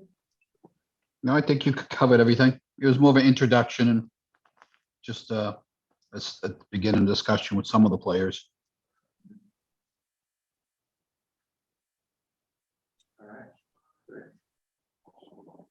So next item on the agenda, you see the email from the conservation agent, and I didn't want to be too formal about this, but where the board had taken a vote, you know, a few months ago to authorize the creating of a new planting area on town lands. Michelle had approached me to say they were working towards the removal of some of the invasives and did she need permission? And I said, well, gee, I don't really know, but I knew the board would support it. So I said, I'd rather just bring it to you and get approval than have any question as to people working in the field and whether that needed approval or not. I wasn't so sure.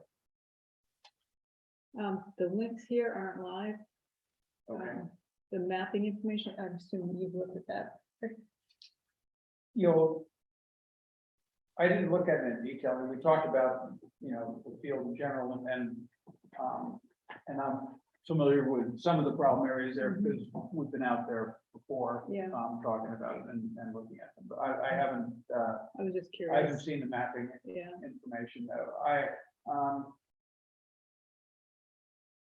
don't know if that mapping information is, Angus, did you actually see, I don't know. if is it's that what they're derivative. working on? Yeah, it may be derivative of the, you know, of what the invasive interns have been doing. Yeah. I guess that's probably what it is, but I haven't seen that. I've seen, you know, the raw reports. One of the links is to the UNH cooperative extension. It's looks like a white paper on methods of disposing non-native invasive plants. Yeah, the one in the first paragraph, I was just curious to see what their mapping looks like. Yeah, that one's not coming up as a link. Oh, okay. It's showing as a link, but nothing's happening when I click on it. Okay.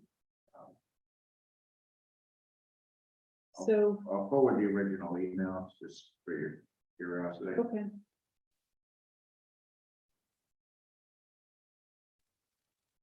I'm intrigued by this extractigator. That's a Yeah. word, that's the word for today. It's actually, it's a tool, there's a couple of manufacturers of them, and Yeah. it gives you, leverage, basically, it's essentially a lever arm with a clamp, and as you pull on the lever arm, it closes the clamp on whatever plant you Mhm. put in, you stuck it around, and, you know, it turns your, your 100-pound leaning on it into, some multiplier, maybe 10 times multiplier. So how big a diameter?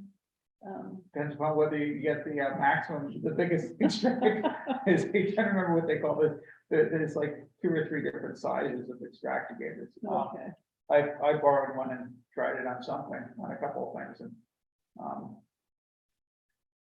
interesting. So if we have volunteers, do we need insurance waivers and stuff? We have a standard, indemnification form that I think I've provided to Michelle, but I'll make sure she's got that. It's a simple 1-page form. Mhm.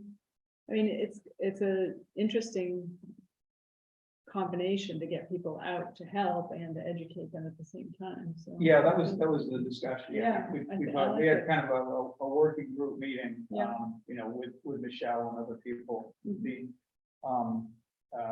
people who are essentially, mentoring the interns. Yeah. And talked about a strategy a little bit, and that was the thought, is that, we get people out, we help people understand how to identify different invasives, what are some of the best, means of controlling them, and hopefully motivate people to, to do it on their own properties and to explain to other people the advantages. Mhm. Great. So will the interns be managing the volunteers? I mean, it might be a good opportunity for them to, kind of manage the work. I think the interns aren't necessarily invasive removal experts. I think, the plan was that Michelle was probably going to be there, and Carol Decker is, Yep. vested in invasive removal. I mean, all of us have our own level of experience, I guess.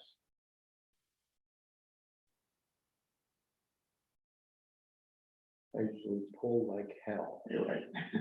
That's right. You don't need an extractigator. That's right. And I go home and I take ibuprofen. Sounds good.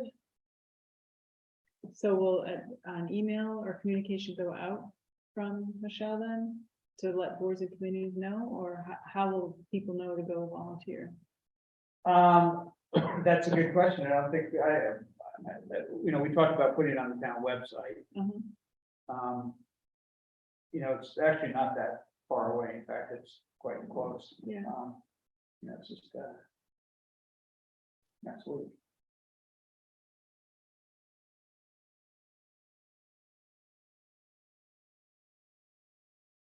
So, how much of an area are we talking about here? I just mean, like, do you want 2 volunteers or 20? 20.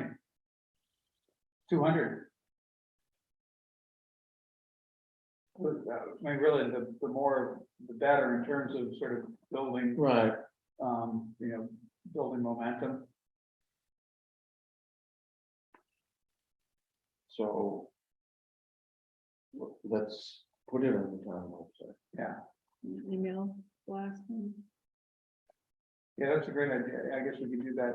I don't know how many people we capture with the email blast.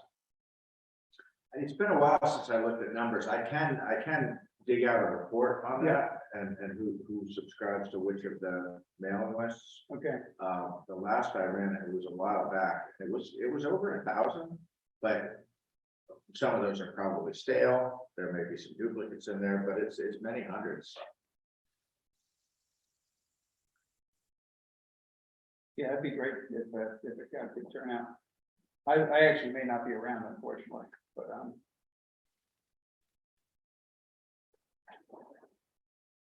Well, if they run out of stuff to do, they can come up to my house, right around the Right corner. around the corner. How convenient. So Rick, I didn't see any response to Michelle's email from last Tuesday. Did I miss anything? Or was there anything? Because she had invited anyone else copied if they had anything to share, but I know she's out of town until tomorrow. Yeah, I didn't see anything. Okay, okay.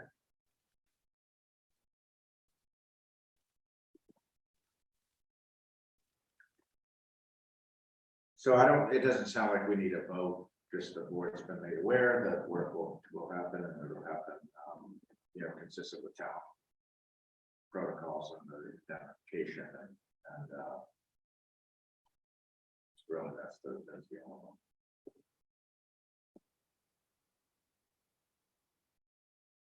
So the indemnification, would there be paper forms, on available at the time? Yeah. Yeah, okay. Yeah.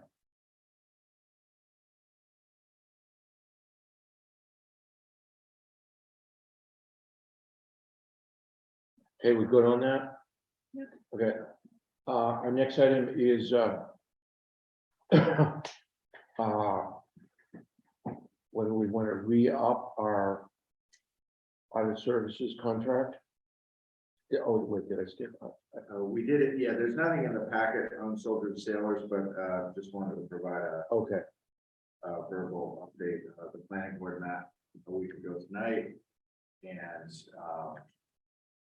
they are going to be, basically, they understand that the select board has asked them to take the lead on looking at the zoning question. And so they had, I think, some good discussion that night. And over the course of it, it seemed like a number of them, were more open to the idea than they had been at the beginning.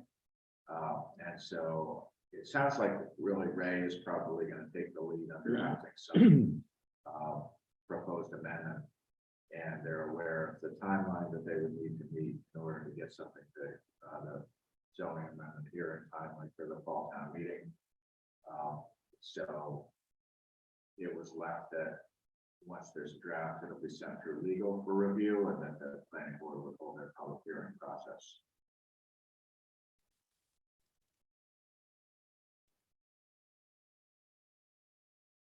The idea being to allow office use in that zone district by special permit up to, subject to certain dimensional limitations.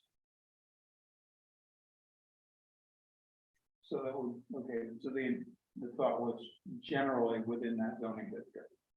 Yeah, Okay. and I think actually towards the end, they were not even gonna mention dimensional. They were just gonna have that be Okay. part of the special permit review Oh, okay. process. oh, not mention that. Yeah, just because it's so arbitrary, and what do the small businesses mean? Okay, So. My only concern with that is just consistency. The planning board has turnover, and you just want to make sure every use gets the same type of scrutiny, but. We'll just be incumbent on them to make sure of that.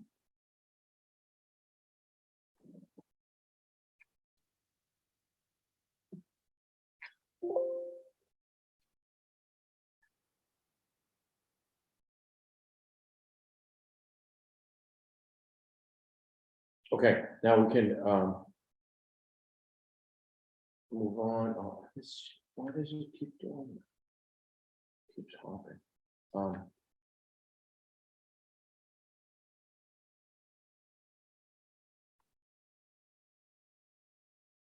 So, anyone have any comments about whether we want to re-up with Tony Roselli and Associates for the audit or not? They're keeping their price flat for this year with an increase next year, which it seems legitimate to me. Have we always used this firm, or, in the recent? For quite a while, yeah. And there is somewhat of almost of an advantage to keeping the same people you get, they know what problem areas there are, and they can see if they've been addressed over the previous year. The other way of looking at it is maybe something is good to have a totally new set of eyes look at something. So you can look at it both ways. Is the scope for the audit pretty well defined? I'm not- Yes. Okay.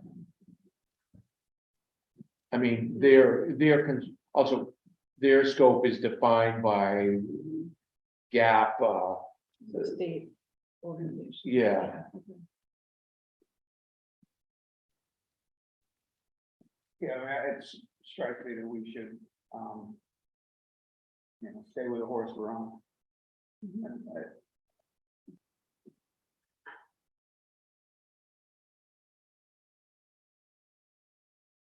Angus, do you I mean, feel- they haven't been shy about pointing out flaws, so it isn't as though they're, comfortable with just going and doing it like they did it before. Yeah. It seems like although they were sometimes repeatedly bring up the same flaws, but that's because Yeah, we haven't address- been able to fix them yet. Although some of them, Angus, help, claim some of the credit, a bunch of them we've fixed, we've addressed, but it isn't as though they're just comfortable moving ahead without pointing out where they see weaknesses. Now, in my experience, the more you resolve the issues they find, the more they just dig deeper. Right. But they, it's their job to find issues. Right, so, yeah. that's what they're looking for. Right. And do you have a sense of whether this cost is competitive with comparable? Only anecdotally, I'm the sense I get from both from Stephanie and of course from Tony is that it's, relatively affordable compared to some of the bigger firms.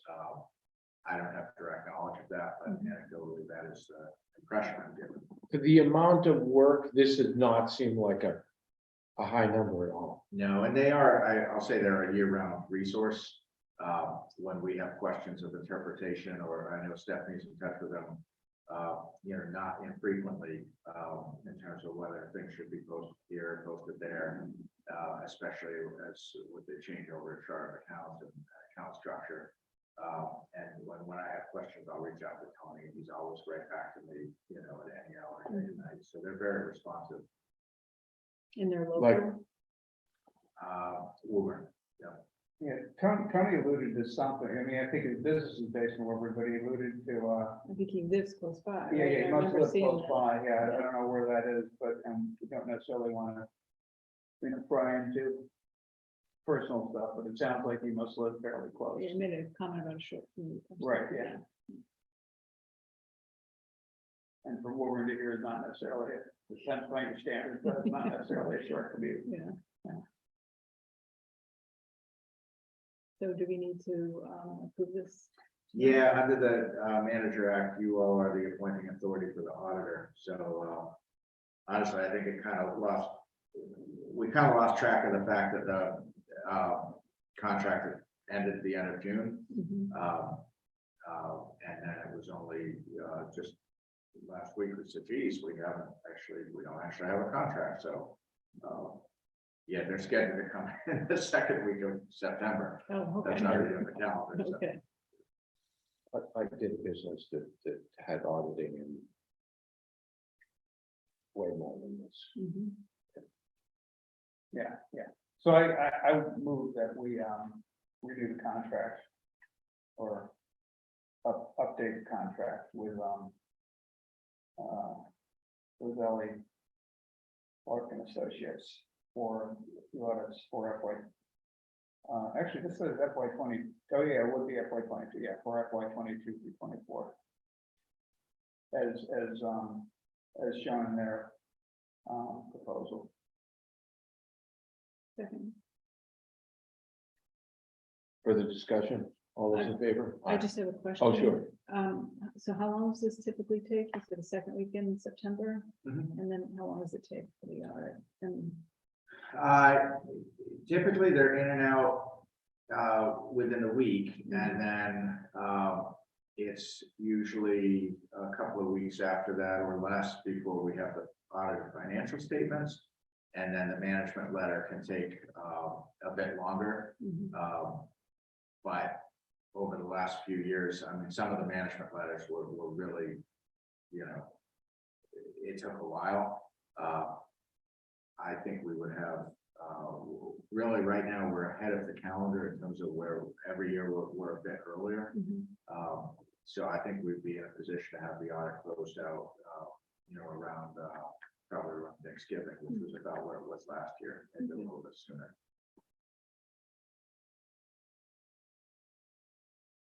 All those in favor? Aye. Aye. Aye.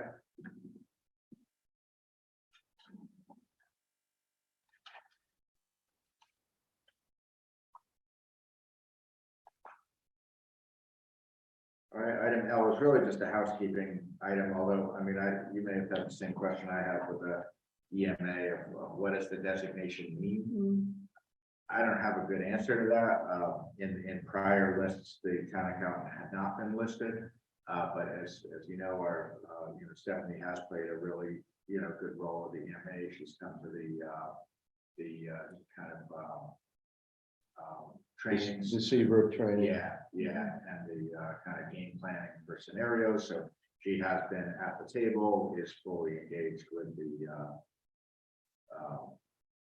you know, FEMA reimbursements and so forth. So when I brought forward the list, I just carried forward prior staff.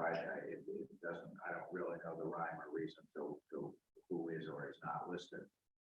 But certainly happy to, you know, it's totally appropriate to have her on that list.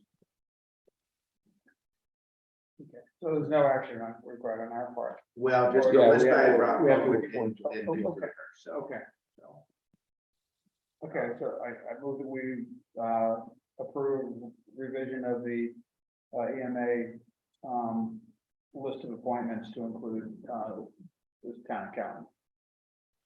Septic criteria. Second. All those in favor? Aye. Aye.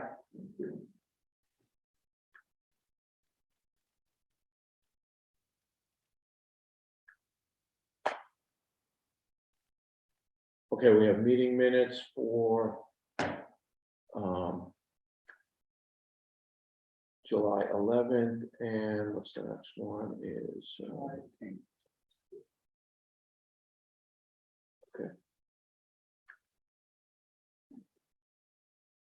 So, I had a comment about the July 11th minutes, item H. It should, there's a acronym and it should be Social Security, it should be FICA. Right, yeah, that's all. Also, there's a reference to figure out what that is again, 132, so it's on page 120. page 120, it says references Route 133, it should be 113. And that's under the request for a temporary sign. So there is one reference that's correct, but then later it says 133.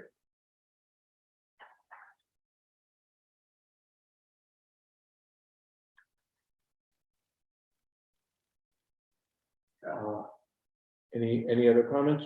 Yeah, on J, which is page 122, on the CPC. I think instead of projects that were funded by the committee, it should be projects that were approved by the committee or funded by the CPA. That first sentence there, So you guys didn't pay for it? no.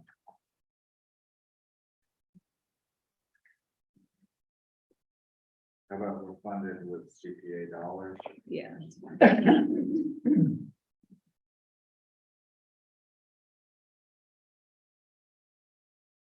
And then in the second to last sentence of that same paragraph in bold, it says projects on town land, and I think it on exemption, I'm just not clear.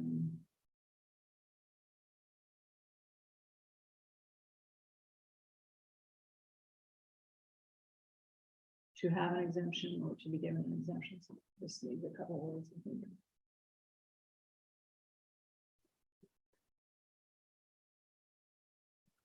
So then, on the July 18th, Trent Lloyd, the name is misspelled, the last name in several places. So I think just a search. Some places it's right, Oh, yeah. other places it's not.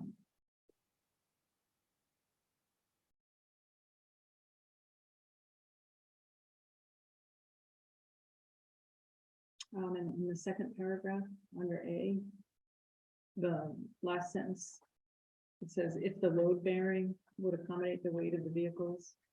So maybe just if the load bearing capability or something like that. Yeah.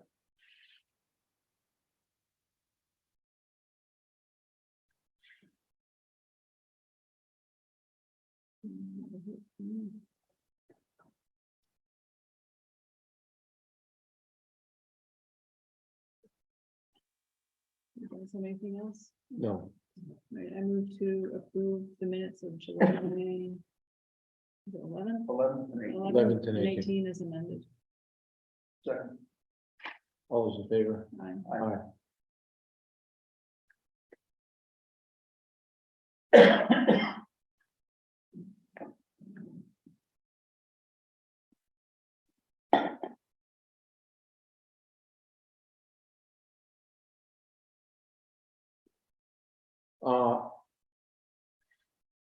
I guess you want to just give us a summary of so for the public to be aware of the Collins Center study. Yeah, so we've received the interim draft work product from the consultants, which is roughly 45 draft updated job descriptions. So I'm working with the board and appreciate your assistance on that to review all of those. At which point they would be circulated or will be circulated around to the department heads and staff so that everyone can review the proposed draft job description side by side with their current job descriptions and get any comments and feedback on that. So ideally that'll play out over the course of the remainder of the summer, although it all depends on how much time it actually takes to get it to people's hands and how much time they need to get comments back, especially given that we've got some people on vacation or so forth in the summer. But once the job descriptions get finalized, that's when the Collins Center would then recommend how they would be grouped in terms of different grades or different classifications of positions. They can't give us that grouping until the job descriptions are set, just in case there's significant changes that may affect how they would assign or how they would recommend that town assign different grades to different positions. But they would assign, they would recommend groupings. Grade 6 might have these 4 positions or these 6 positions, and then they will recommend a min and max range in terms of the hourly rate based on the data that they're collecting or have largely collected within our market area. So as we've known right along with the study, there's going to be a lot of kind of iterative back and forth between my office and departments, and in some cases there are boards and commissions. I think are probably going to want to be pretty hands-on with both the job descriptions and the wage rates. So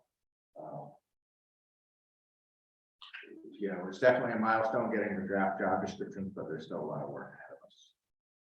And we have had some questions come in from different staff, and I've reminded people that any to the extent any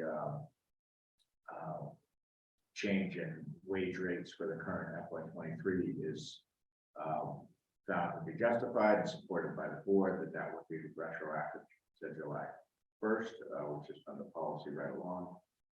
So I would like to have like a department head meeting to have everyone together for that, but it's been very difficult, especially in August, to find a date that someone's not. It seems like every week someone's on vacation, and well, you can't really find something that works for every last person. you know, I'd like to have something where most people can be there at least. That hasn't happened yet.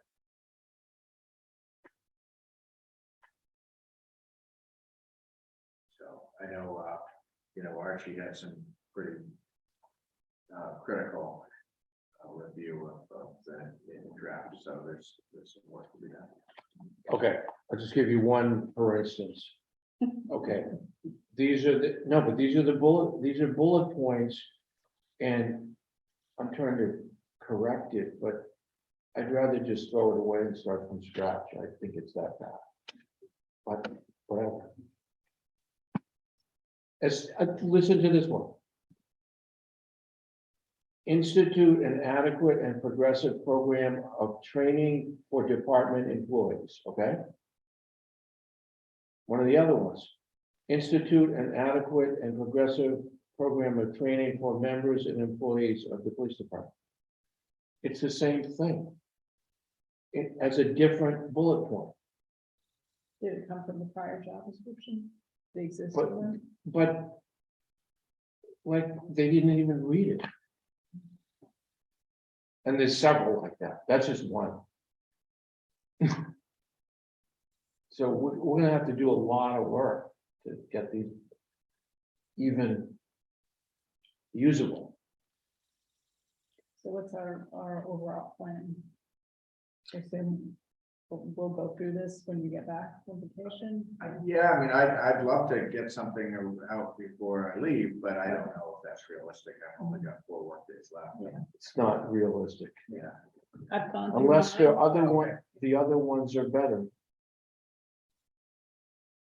I didn't find that. Yeah, I can do proofreading quickly. It's just, it takes a chunk of time. But this It's isn't very hard to find proofreading.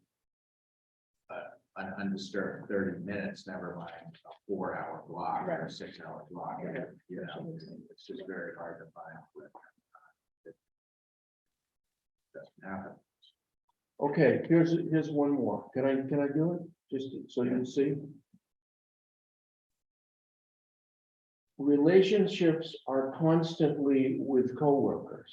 Yeah, it's supposed to be primarily, I found that in a lot of mine too. Instead of constantly, I think. But what does that mean? It should be primarily. I think it was mistyped in one and then just got copied into a bunch. Universal. Yeah. The employee may represent to the public a functional area of the organization on matters of procedures or policy where perceptiveness is required to analyze circumstances in order to act appropriately. That's just general. I don't know what that is. Not good writing. Confidentiality. Employee has regular access at the department level to a wide variety of confidential information, including such and such. And then what? It should say, and they have to have the ability to discern what should be kept confidential. It's not, I don't know.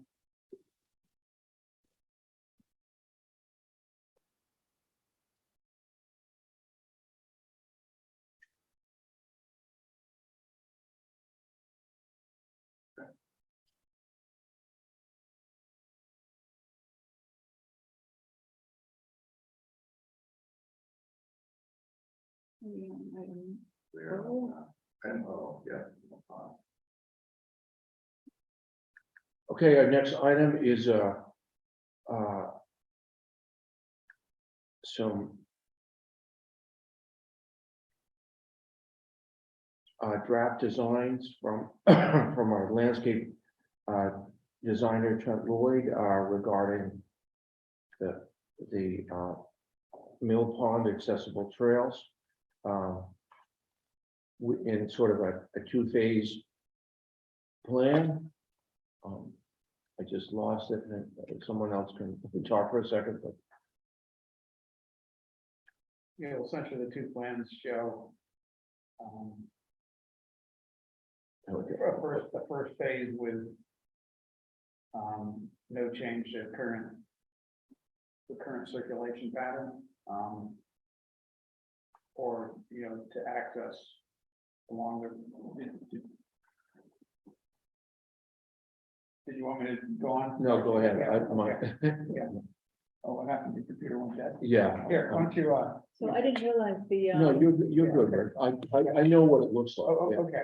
yeah, so it's up there. I didn't realize the, picnic table area was gonna be moved down towards the waiting area. That's so interesting. Right now it's near the dock. Okay, nice.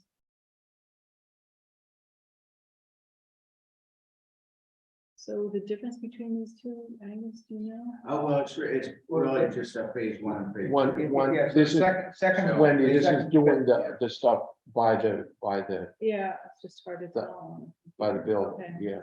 Yeah, so the second phase shows another parking lot up by, defined parking lot up by the Okay. building, up on the hill by the building, and removal of auto circulation down by the, and with replacement by path, as Angus is rolling right there, Mhm.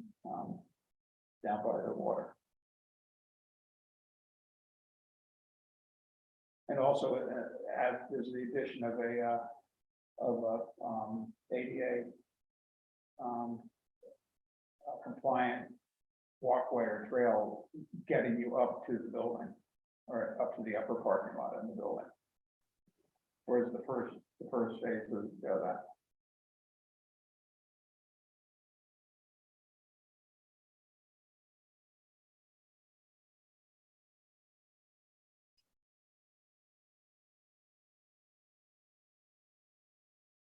And then, so we're just looking for the working group to get started and with the next step, right? Yeah, I sent these around to each of the, open space, park and rec, and no pond committee. And, yeah, I think that goal is for the board to hear back from what's the collective opinion of the group. Hopefully they spend time collaborating. Yeah. And I think it's gonna be interesting what the feedback is. I know I've got I some, like this. What you some, Yeah. Yeah. suggestion that it all ought to be integrated into a single drawing, and other feedback suggesting it ought to be broken into the two phases as it is here. And that was what was talked about the night of the July 18th meeting. Yeah, and the good thing is that the second phase is shown is just an addition to, it doesn't replace anything in the first phase. It strictly is an addition to the first phase, so.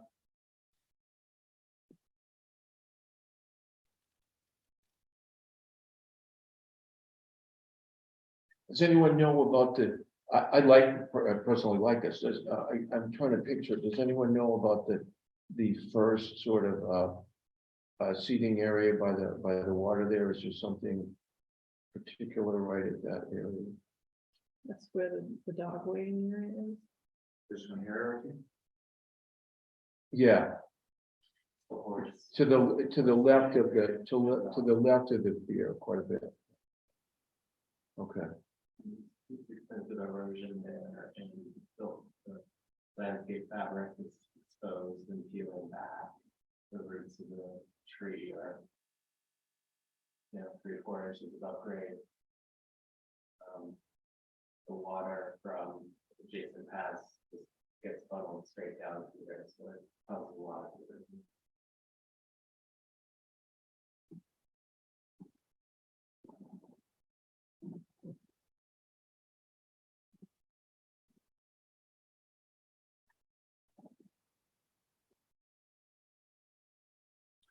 Right, you saw that email I sent out, on Friday. Do you know about that? Or the question I asked the last sentence about Mass Trails, whether the funds, whether it would be timely to seek funding in the spring, or whether they would expect the funding to have been appropriated on a grant application. It seems like a former, but I didn't know I know you've worked with that. If I were making the request to CPC, I would recommend CPC allocates the entire budget plus a 20% contingency to ensure the project is completed irrespective of the outcome of seeking additional grant funds.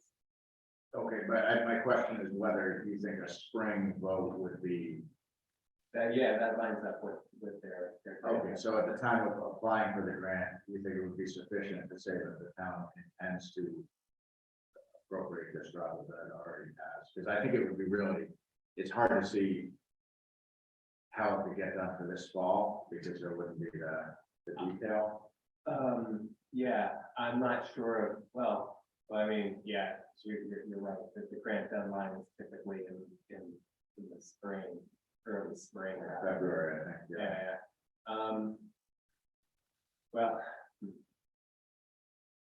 it would make it more competitive if the resources have been committed by the town.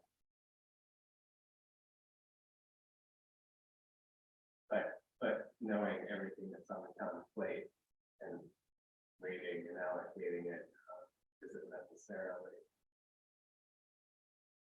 If you follow what I'm saying. Yeah, Yeah. I think it's kind of. It's taken slow towards the race. So are you gonna represent Park and Rec? Yeah, our last meeting, we didn't have Wendy there, but with Alex and I. Yeah, Wendy's already on CPC and Alex has all one meeting under herself. Okay, good. I know, Mill Pond Committee, designated Robin Undergrass. Mhm. And I assume Patricia Reeser. from I'm not- Open I'm not Space? sure. Okay.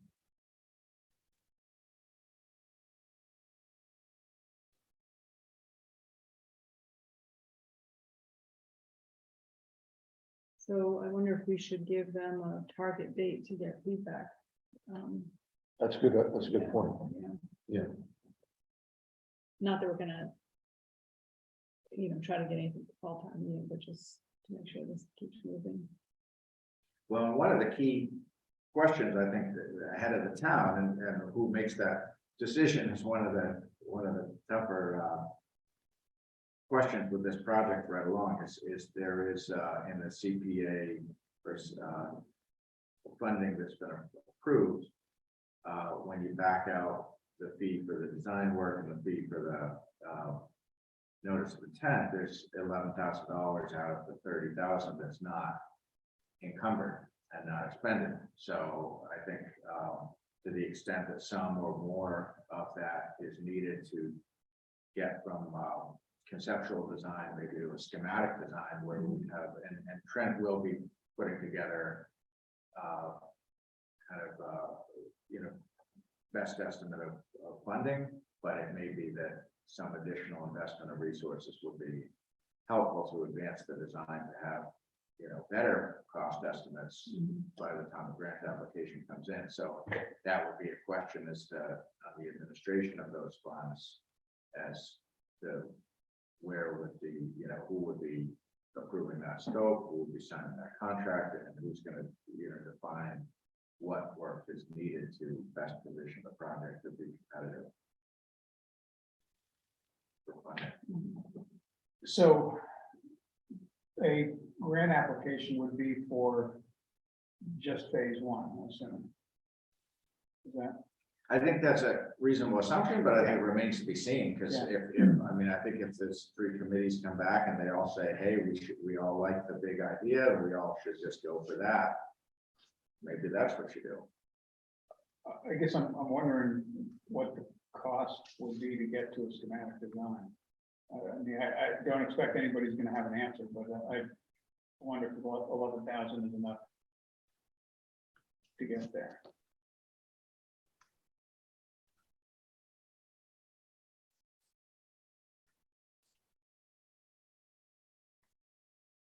And to get actual, to actually go to bid on this ultimately to build it out, we probably need a detailed design beyond a schematic design, right?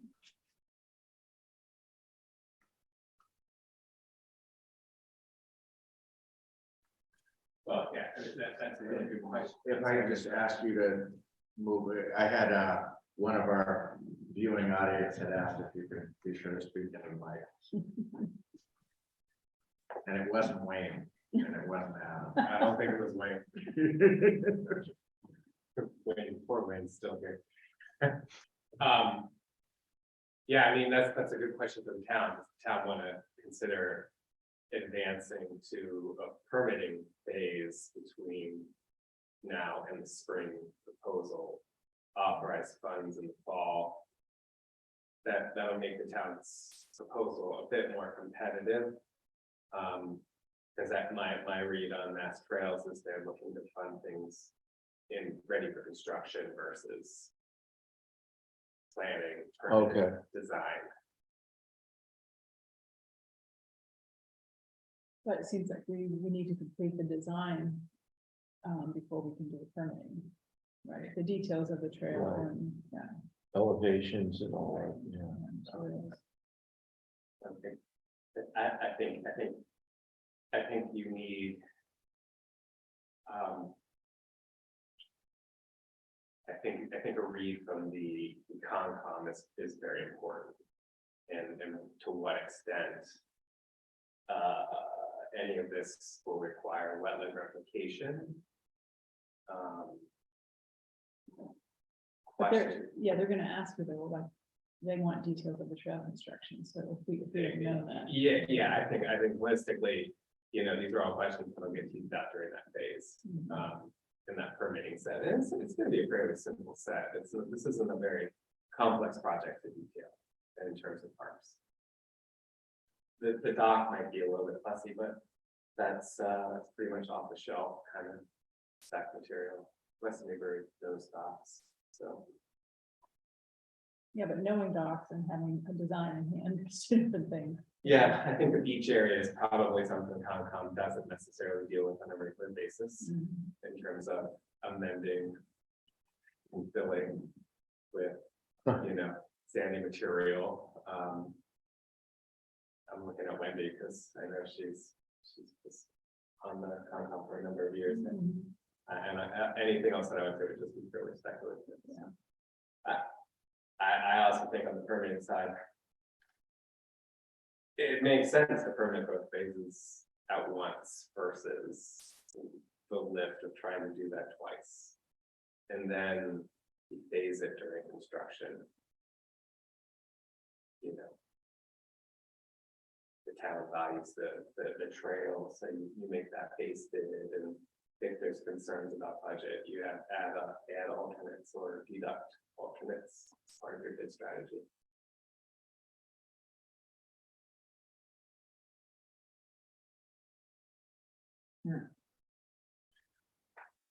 What would you do done?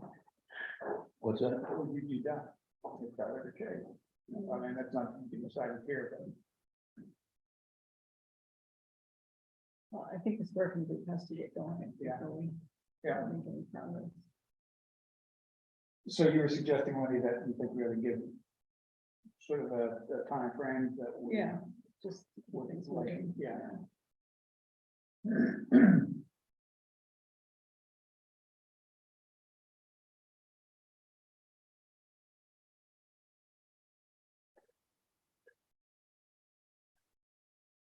Well, we're not expecting to act at town meeting on anything here. No. But we would probably. We'd want to act at spring town meeting. So, Brad was saying we want to be permanent, but I don't see how we can get to that point.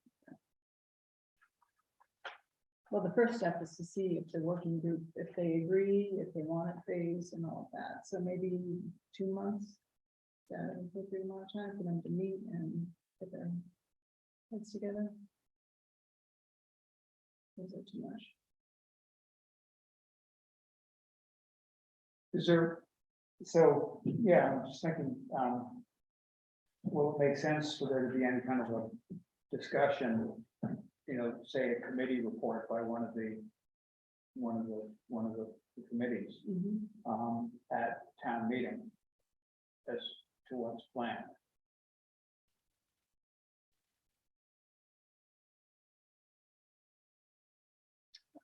Well, I mean, it seems like since the select board directed, the formation of this committee, seems like we should hear first, Yeah, but. I wasn't saying not that, but Yeah. if we're trying to, we're gonna need, buy-in by the town. Mhm. And the earlier people hear about it. As thoughts gel, maybe, the earlier people hear about it, the better that is. Yeah. So if we set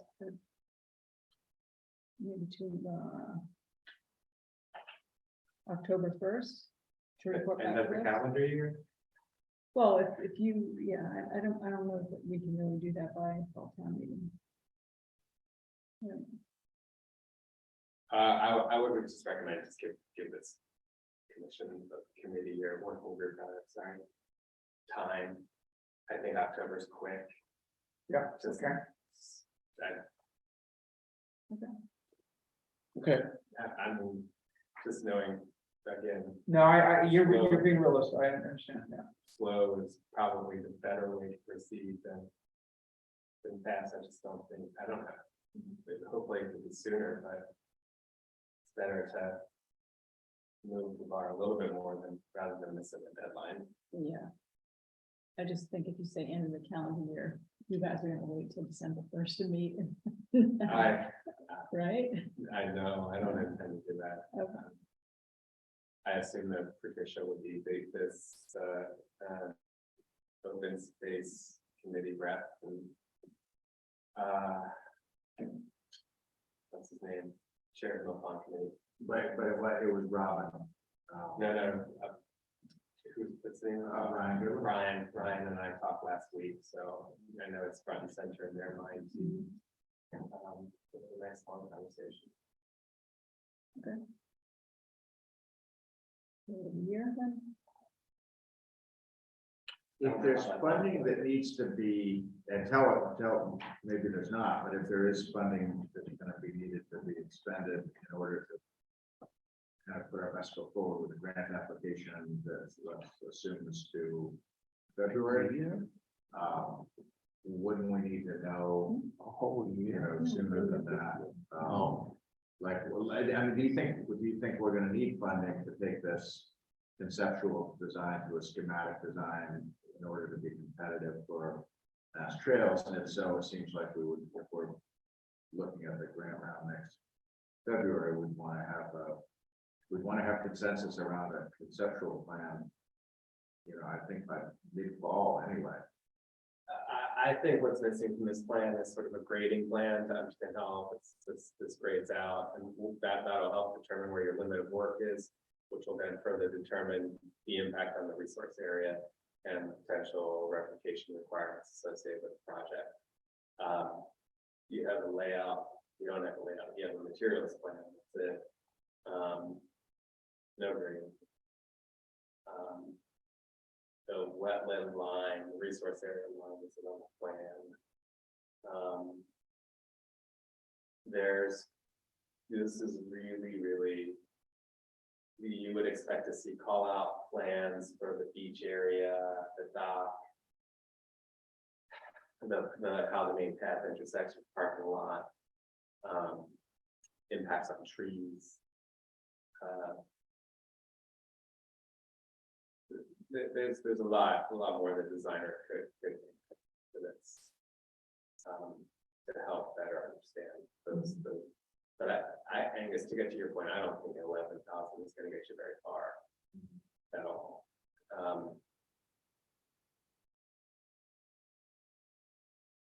So, what are you thinking? Are you thinking of taking this to like fall town meeting to secure additional funds? Well, I guess that's what we're talking about, is how to keep the thing moving forward. So I think if the goal is to go after a mass trails grant in this upcoming round, and if there's additional design work beyond what's supported by the current funding necessary to do that, the fall town meeting would be the, most yes. Now, advantageous. if the idea was to go for more CPA funding, that's gonna be needing to get CPA.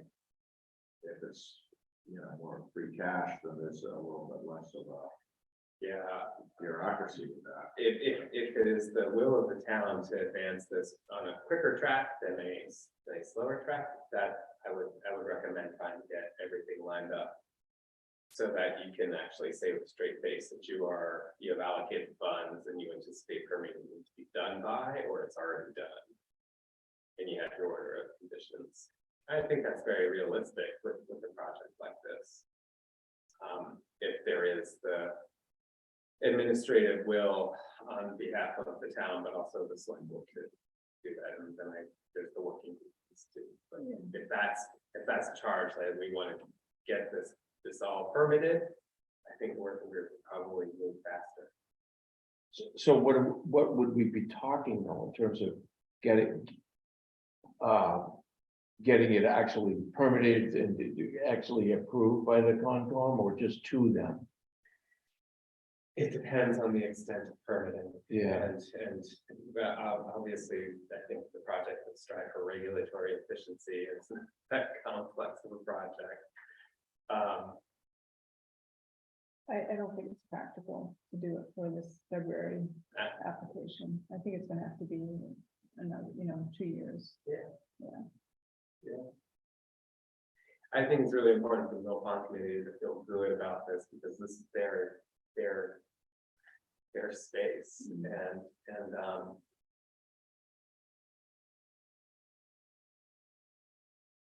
that requires cultivation. So, if we look for feedback from the working group by the end of the year, would we then be in a position to request CPA funds for Spring. next spring to do the schematic design and I don't know if we need more detail than that, at least schematic design and permitting. With the intent of, because we'll have to go to bid on it at some point, and then need to fund that. So, I mean, is that all realistic? And then, and then would it then be another article in a year from this fall to actually fund to get the town share of funding, so that we would be in a strong position to go to Mass Trails?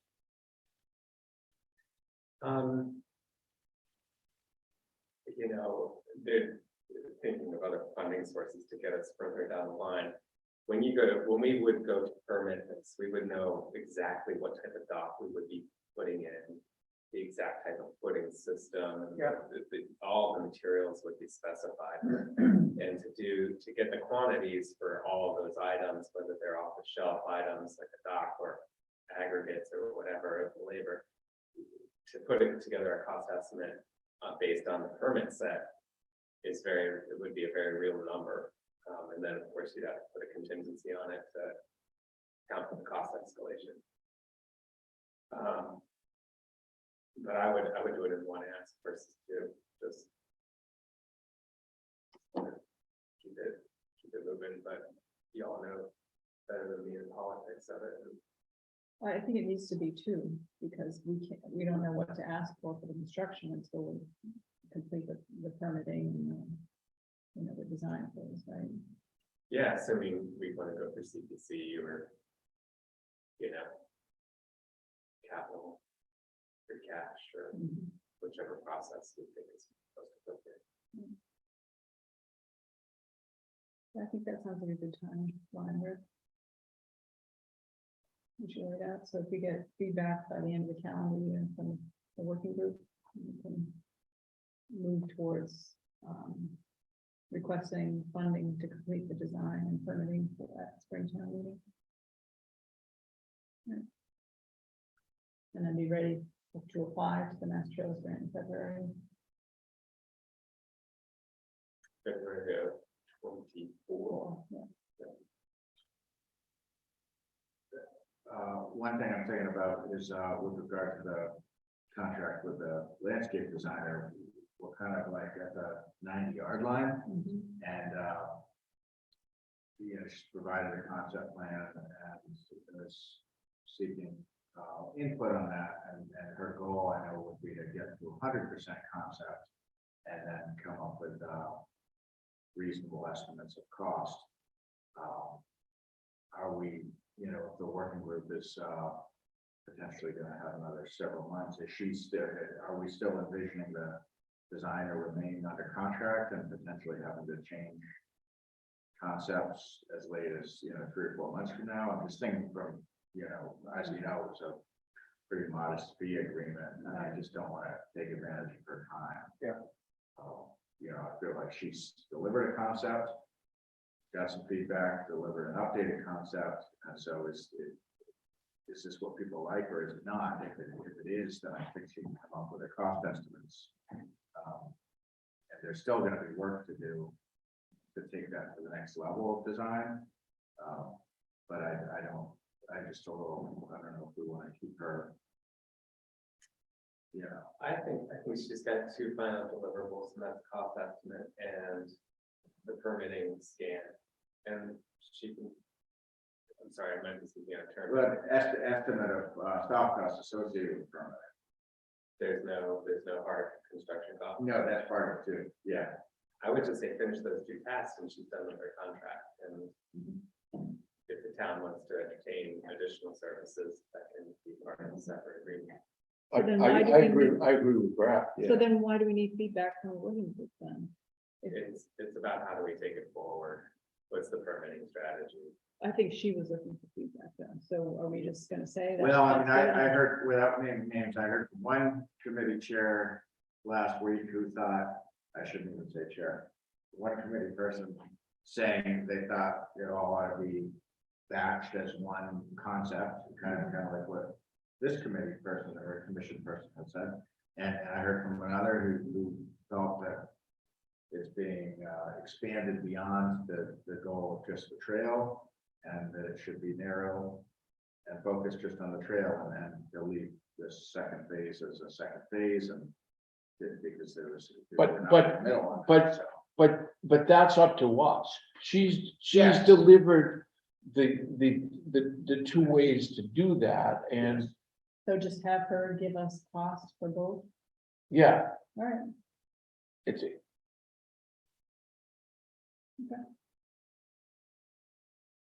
Does that make sense, Angus? So she can finish out her contract? Yeah, I mean, I think we ought to, allow some time to pass, just to where this design that you're looking at was just sent out Friday, so basically yesterday.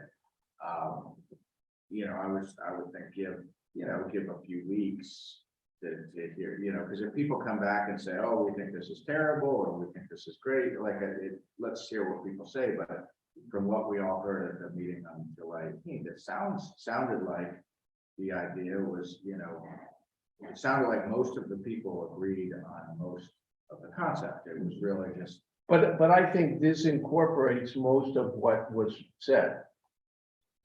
When you say this, do you mean? The two, adding the 2 things together ultimately, yes. Yeah. So I guess I thought that the working group was being formed to provide feedback to Trent Lloyd, and that's not the case. No, I think it is the case. I don't think it was like over a course of 3 or 4 months. Okay. Which the end of the year would be. Right. Yeah, okay. So what would you suggest? Well, I mean, one of the challenges these 3 individuals will have, less so with Brad, where he's got a 3-member commission, but for a, no pond committee or open space committee that may be monthly or less, it's going to be difficult for the individual to feel that they're speaking for their committee. So they'll have to, I think, have a working group meeting, then go back to their committee. And then, we're kind of drowning in bureaucracy for this. If we could just get everyone together in one room, we tried to do that, you know, with a meeting on the 17th, we tried to, or the 18th.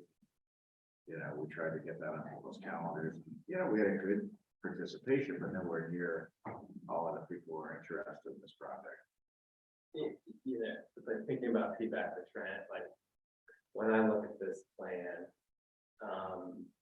the trail to the dock is, you have to go through the parking lot to get to the dock for the trail.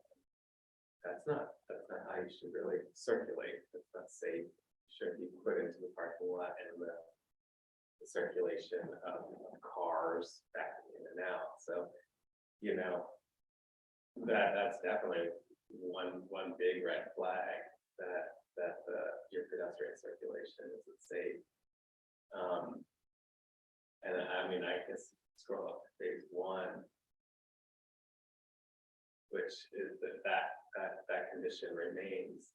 So you walk through the gravel parking lot to the dock. It doesn't show where the picnic tables are around that path.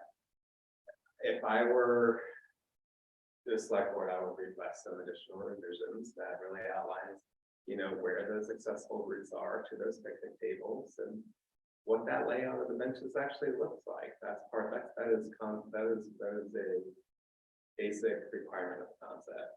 And I would request circulation, that the trail circulation actually is interconnected versus putting you commingling cars with people in chairs.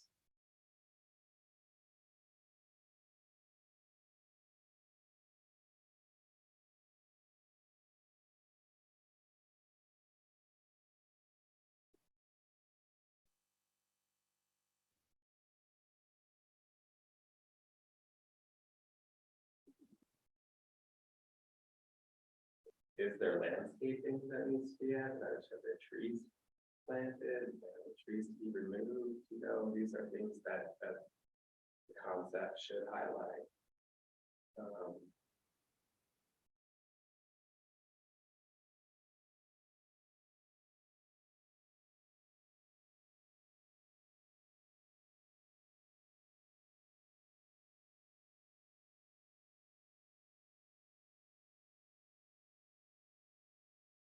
All right, so. What are we doing here? I don't know. All right, so the working group has to meet, or, you know, we can't finalize the conceptual design until we get feedback. We can't just have it from one person, we've got to have it. So the open space committee meets the third Wednesday of the month. The Mill Pond Committee, I don't know if it's scheduled meeting. But that's why I think we have to give them a date. It sounds like the end of the year is too long, so. I think it'd be good if we had, although we may not, you know, there might not be any committee presentation at town meeting. I think it would be good if we had some feedback by town meeting. Okay.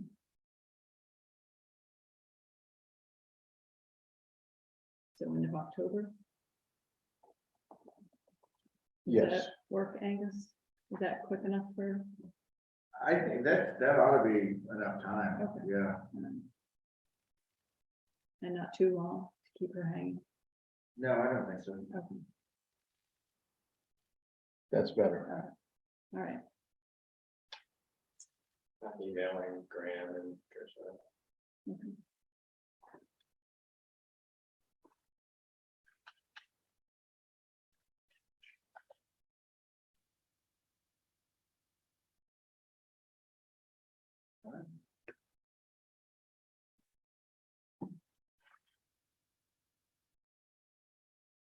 I guess when will the select board meeting in October be? Is there a date that things need to be submitted by? Yeah, so their meetings, the 12th and the 26th of September, and then well, let's see, it would normally be the 10th and 24th, but the 24th is going to be a special town meeting, so and it'd be the 11th, because it's Columbus Day. The 11th and 24th would be normal, but my guess is you're gonna want to rejigger that schedule.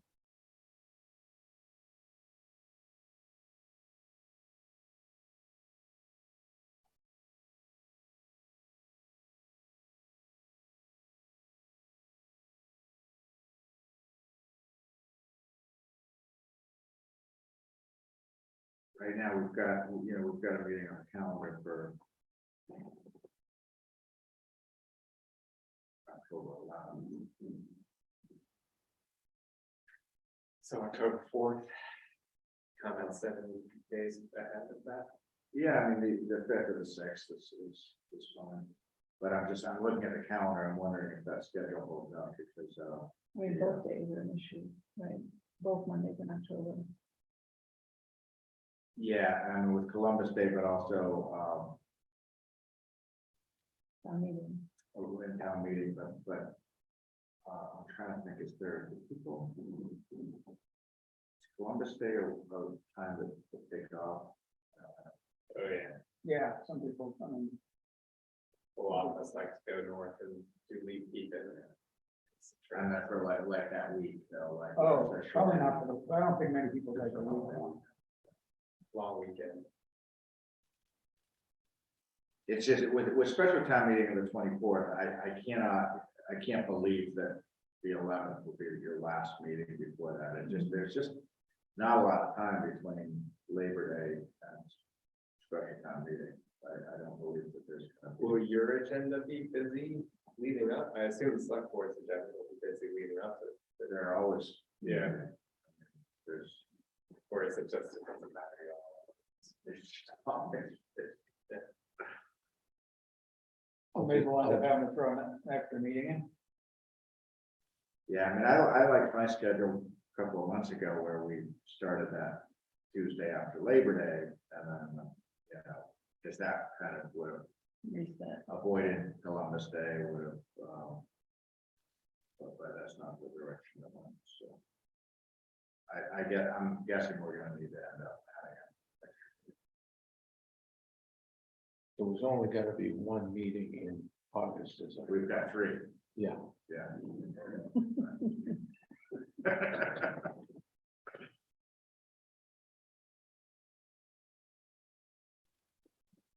And well, no, we had one. Was yours day too? No. So that's 4 in August, actually. All right, so what's the date? We gotta make a decision. We'll just shoot for that October 11th meeting and with comments submitted by the 5th or the 6th. Yeah. That seems very That's reasonable. good. That's best available information. All right. All right, next item, I think that hopefully the materials in the packet speak for themselves. It's really just an administrative glitch in terms of the sunset date. So, I've been in communication with Wendy and her role as CPC chair, and this item will be on the CPC agenda for the week from Thursday. And Historical Commission has also been asked to resubmit it, which hopefully will not be a big lift for them. So I just wanted you all to understand why this will be brought forward again, because it is the same project that's already been funded. It's just an issue of the sunset date. And if we picked up on this back in the winter, we could have extended the sunset date before it lapsed. But once it lapses, it's kind of dead. So.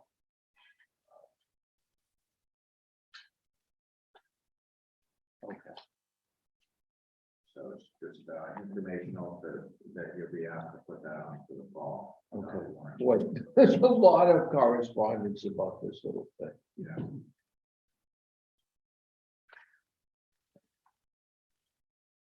Yeah. A lot of trees died for them. All right, next time we've got is Park and Rec. I haven't been as involved with this. It's really Park and Rec took the lead on putting together an O&M plan. I think it's very responsive to a very real need that we've kind of been fumbling around with for a couple of years now. Just trying to get clear between town staff, contractors, Park and Rec's with very limited seasonal help, as well as work that over the years have been done at times by user groups funding different aspects of operations and maintenance. Brad took the lead on putting together a O&M plan, which I put into the packet. It's very much a working draft, but you can see there's a process underway to gauge, really. Brad, do you want to speak to this?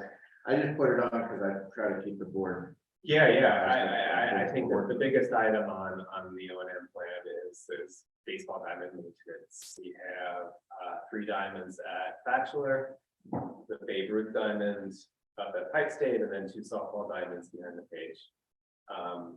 The 2 softball diamonds behind the page have only been used by Rip City softball out of Salisbury. Pawtucket Babe Ruth uses the Babe Ruth diamond at Pike State. That's where the big kids go to play. It's the same, the big field.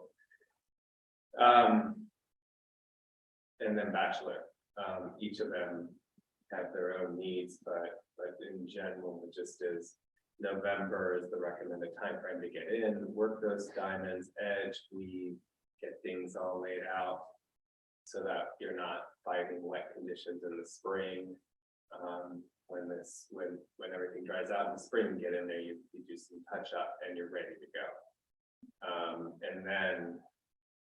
And then consult with or contract around the end of the end of June, beginning of July, when the baseball season transitions from the regular league to the River Rivals tournament, which is the big tournament for the kids, I think, who are 12 and younger. In any event, all of this maintenance used to be done, the working of the clay used to be done by volunteers and by Tom and by coaches. And we outsourced a lot of it this past season. I think we spent, I don't know what the final number came in. I want to say it was around $16,000 to bring the 4 diamonds into working shape, but we were tasked with really looking at that and laying that out, what that would look like, with the potential of trying to get that funded as something that's outsourced, I would assume, to a contractor. The services, whether they start in November or the spring or whatever, what that final contract looks like, I think that's what we're all trying to figure out. But baseball is really the big thing. And then when you start getting into longer term needs, I won't get into that, but that's the primary thing I think our charge was, Angus, and that's what PNR spent a lot of time talking about a couple weeks ago. Wayne does a lot of the Pike State stuff already. That's pretty much automatic for his team.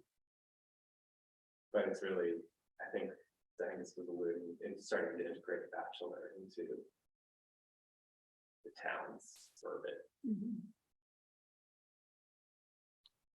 So the water supply, the Babe Ruth diamond, that's not from a well, that's town water. Is that right? That was all news to me. Yeah, I'm surprised if you went. And I went and checked it, turned it on. A few drips came out, but no water came out. And my understanding from the water department is that was not all. Okay, so the irrigation system for Pipe Save does not go to the Babe Ruth field, Ideally, in the future, it will. but it doesn't currently. No, Okay. field 4, that upper field right Yeah. below the parking lot does not have any irrigation. Okay. But There was a note in there that, DPW put some piping in, some, This- I wasn't sure what that was. during, we were just reporting out a call from staff, from our part-time staff, to cover all of our bases, and that was just sharing what what we learned in the call, which may contradict other information provided by the water department in the past in terms of potable water at baseball. But the question is, we're in a pickle because the baseball diamonds are way too wide. Sorry, the base paths are way too wide. Because there's so many more important things to talk about, but the baseball paths are way too wide. So we could go in and we could go for a consultant to go in, remove the sand and clay, the special infield makes sense there. Dispose of it or put it elsewhere on the diamond and backfill with loam and then seed in September. And the grass would take, but it's not going to last long without some sort of irrigation. You know, that's the biggest thing that I hear from baseball folks right now is that our infields have slowly grown much larger than what they need to be. And other sort of incremental helping actions have impacted the field. So for example, by the gazebo, that's field 3, the infield material there is heavy on silt versus clay. So the weed coverage on that diamond is extensive and nobody can keep up with it because of that soil mix that volunteers who were, working in what they thought were their best interests, ended up making a mistake. The majors field, which is the one that's elevated, that was converted by volunteers, but in an ad hoc incremental way that wasn't, designed and laid out by anybody. But again, they were doing what they thought was in the best interest of the league and the town. So you have these infields that are just too big and not regulation. And it's hard to grow grass when you don't have irrigation. You don't want to spend the money to do that maintenance if you don't have a reliable water source to make sure that the effort is sustained. But in the near term, the clay does need to be worked every year. It really needs to be worked. And I think the investment of the town, I want to say the majority of that, I guess correct me if I'm wrong, but I'm pretty sure the majority of that came from the revolving fund. That's right. And I think it was the first time we spent it from the revolving fund that I was on the commission. I don't know. Well, other than porta potties. Porta potties. Yeah, we're the porta potty commission.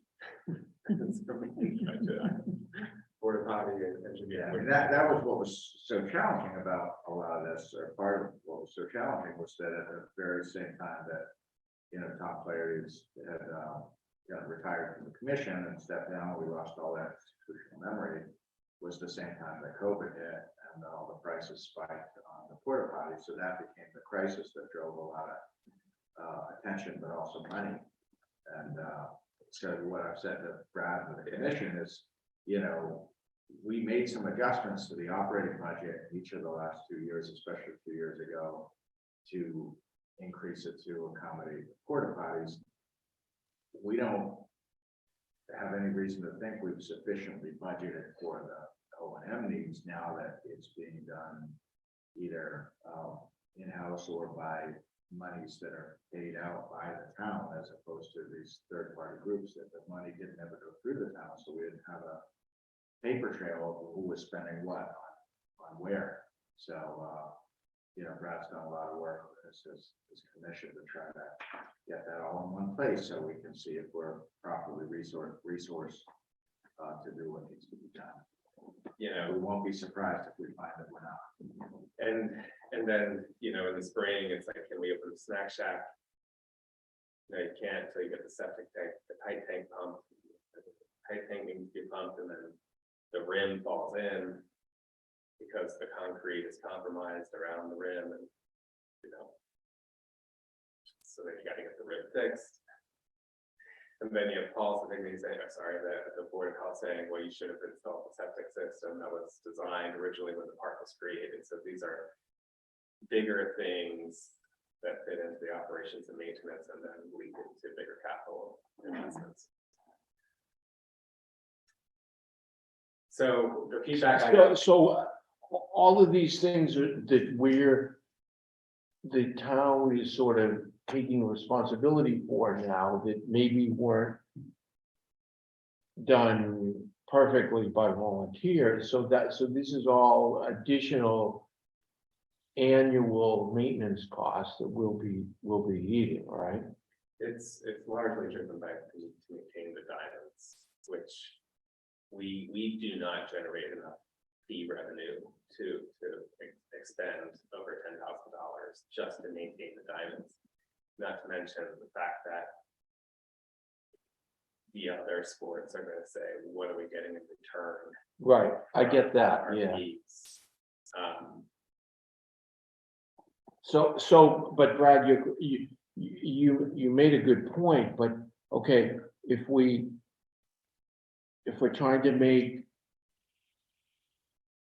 improve base paths or whatever, but if we can't water it, then we're just throwing the improvements away. It's not gonna work.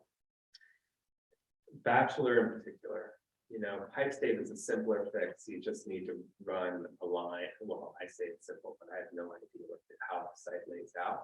But running a PEX water line from the irrigation system and doing a quick coupler behind the backstop where you attach a hose. But that's a little bit uphill. Maybe it would need an additional pump. I don't know. There probably already is a pump. I mean, Wayne knows this irrigation system better than me. Yeah. I was told that the pipe stave baseball diamond is lost. So the irrigation is lost. There's many breaks in that. And it's not worth fixing without doing all over again. I think we let it freeze up and we never winterized it and we lost it. So I don't believe from what Gary told me, what Brian told me, it's one pipe fix. They tried to do some fixes, but they can't catch it. So at this point, I think you scrap it and you put a new system in. But Gary did express his concern about the well only holds so much water, and they had concerns when it was running that the well was running dry, trying to water the baseball diamond plus the soccer field. So there's bigger issues out there that I don't think nobody has a full understanding with right now, without looking at a big capital investment to really look at it. But the area that has the most use by far are the bachelor diamonds. That's where a lot of the little kids are. That's where you get the email saying, why are the diamonds just full of weeds? And it's frustrating because you only get the field use request 5 days before they're doing the tournament. And had we known, or just suggested, flag this, we probably would have taken some action to make this field ready for a tournament.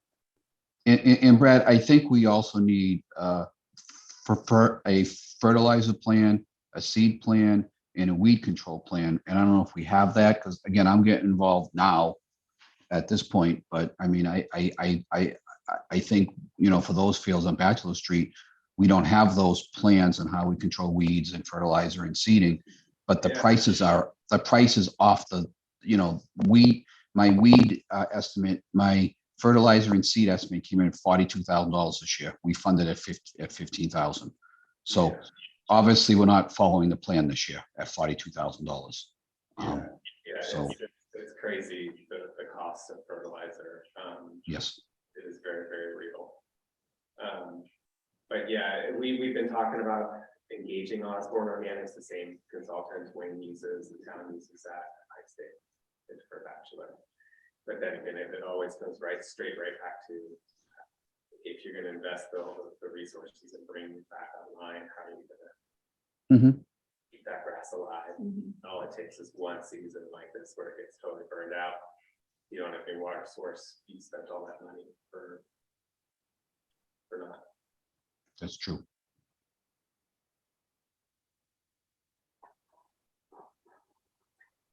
But How are the fields holding up, the soccer fields?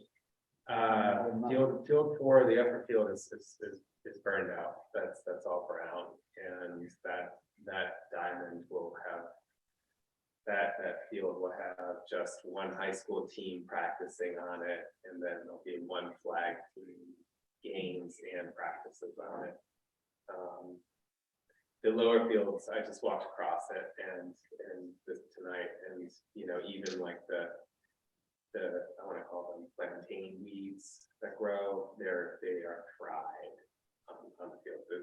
The weed that usually outlasts everything is completely fried.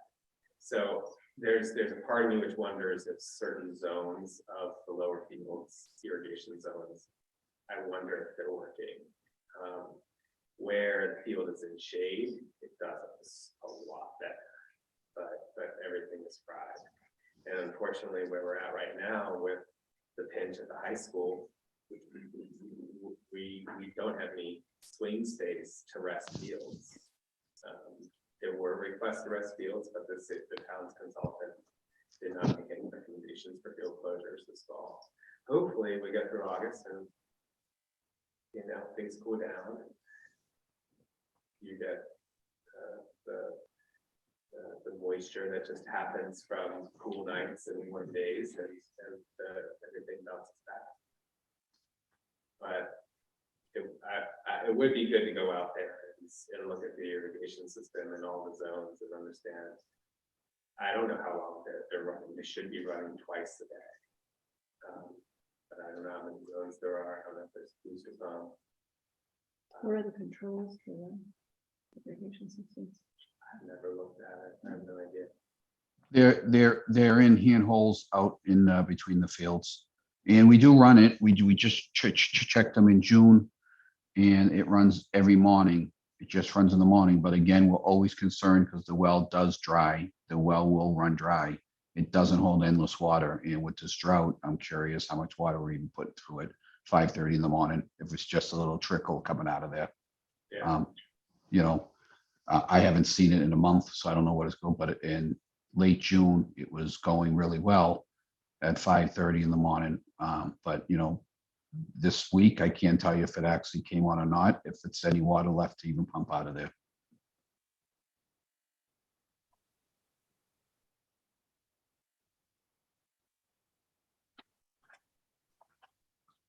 It's poor town and it's water limits.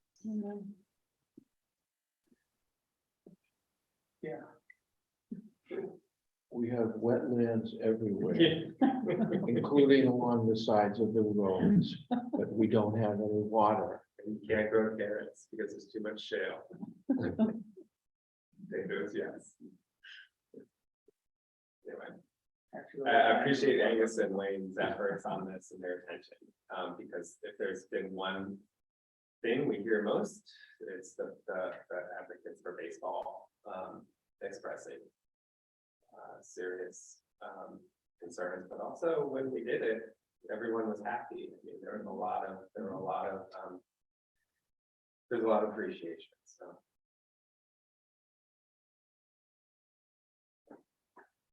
Thanks, Brian. Thanks, Brian. Archie, do you want to take the next one, Investment Policy Committee? Okay, we, a couple things, we reviewed the performance of Cambridge Trust, based mostly with how they were doing with the OPEB account. They sort of underperformed the benchmarks, the Cambridge's benchmarks in several different facets in terms of how they did versus the benchmark. Cambridge actually underperformed. They made some trades that seemed to be a little retroactive rather than proactive, not looking forward, but trying to come up with things that had already improved. So to me, the long story short, in terms of how Cambridge is performing, over the long term, they've been pretty good, but recently, the last year or so, they have, we don't think they've been reacting to events rather than predicting them. So our performance hasn't been as good as we'd like on the investments in the OPEB account. So related to that, and also because it's been a while since we've put the management contract out to bid. We have put together some facets of a request for proposals, things that we think would apply to our town and to the investments that we have. And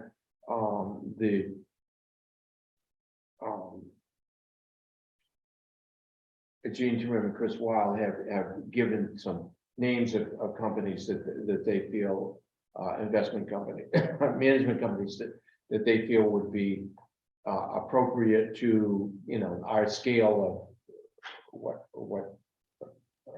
our scale of investments, and to also be somewhat knowledgeable of the municipal restraints and regulations that apply to this. So just your average investment management company might not be, probably would not be a good mix for us. So we're just putting together the final comments on getting our requirements for our RFP, and send it out to 4 or 5 different companies and review them over the fall to see whether we want to make a change from Cambridge. We probably we have no idea whether we will. Maybe we don't like any of the way the other ones have. If we may not like the way the other ones address it at all, and keep Cambridge in the mix. So that's pretty much not too. There isn't the stringencies of what we can do with our other money, like monies in stabilization accounts and stuff, is considerably higher than what we can do with the OPEB account.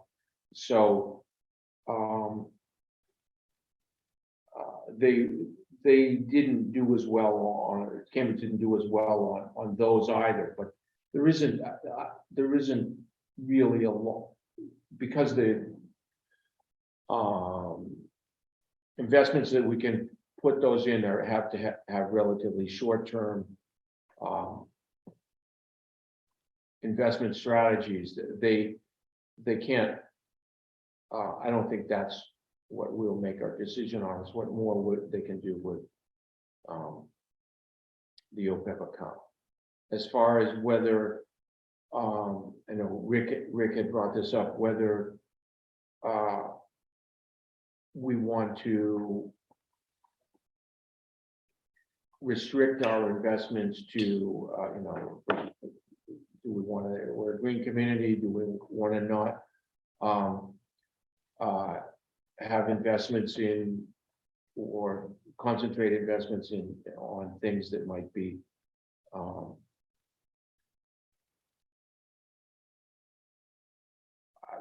carbon neutral, or so and so forth, and the committee felt that that's not that's a sort of above their pay grade. They're not going to make that decision, but that we all agreed that our responsibility is this isn't even really our money. It's the retirees' money, and we should be doing everything possible to maximize their return. That's our sort of fiduciary responsibility, and secondly, that, you know, if we don't have a good return on that through any kind of legal investment, then the taxpayers are going to be have to foot the bill for that. So the feeling was, and everyone felt also that we can't be going down the road of picking and choosing investments related to individual concerns. It's just not, people can do that with their own money, but this isn't even really, this is the retirees' money, and so that's what everyone felt about that aspect of things. So take home messages, we're gonna try and see whether we wanna hear from other management companies and see what we think about them in the next, over the fall.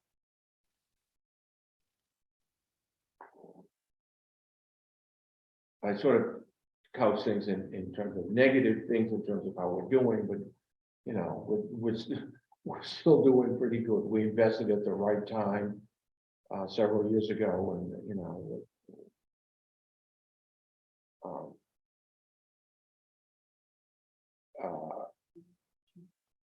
one other point that did come up was whether we want to be more conservative in terms of with the OPEB account in terms of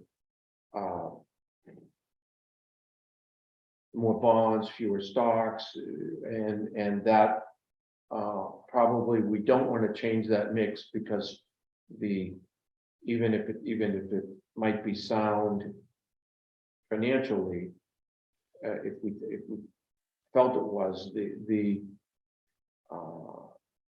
OPEB auditors don't like that. They like a higher mix of equities versus bonds, because that's just the algorithm that they have. So there's that too. So the restrictions placed on what can be done are pretty stringent. There's not a lot of things that we can really improve on.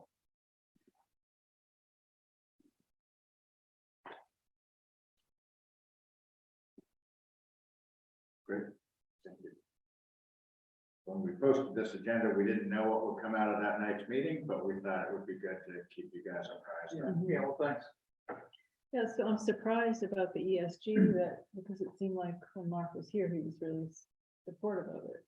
So did he change his mind? The ESG is a little, see, that's what people, we didn't have any problem with actual ESG is sort of a more, not global, but a bigger way of measuring a company's performances. So how they deal with corporate governance, for example. It's a much broader term, and what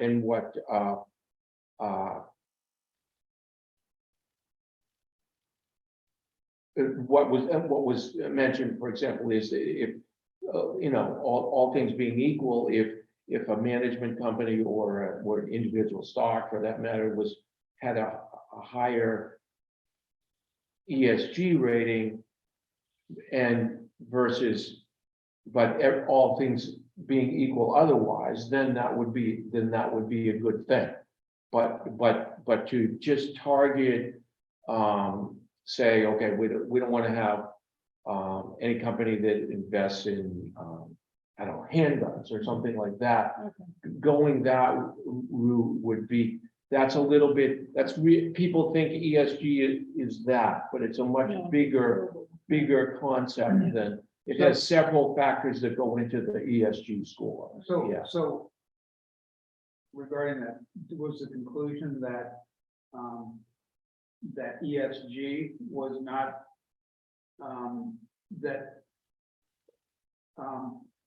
pursuing investments that have a high ESG rating was not meeting fiduciary responsibility, or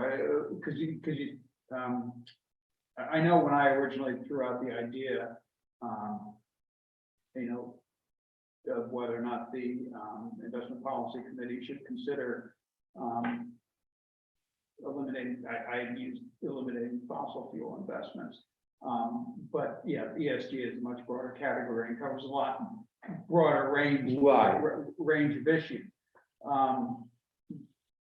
You know, was the conclusion that ESG was not something that was made sense to pursue, or I guess. As a sole criteria, no. In other words, yeah, that was the feeling was, like I said, all things, if all things were equal, then an investment with a higher ESG would be desirable, because it sort of shows that the company is probably on a better management course or that kind of thing, versus, but not necessarily at the I'm not really explaining it very well, but I'm not answering your question. I think I know where, you know, I think I understand where you're going, or you know, where the intent was, and essentially that. Okay, let's say it was something that you would, the company or was a mutual fund that was doing gold mining or something. It was a, you know, a mining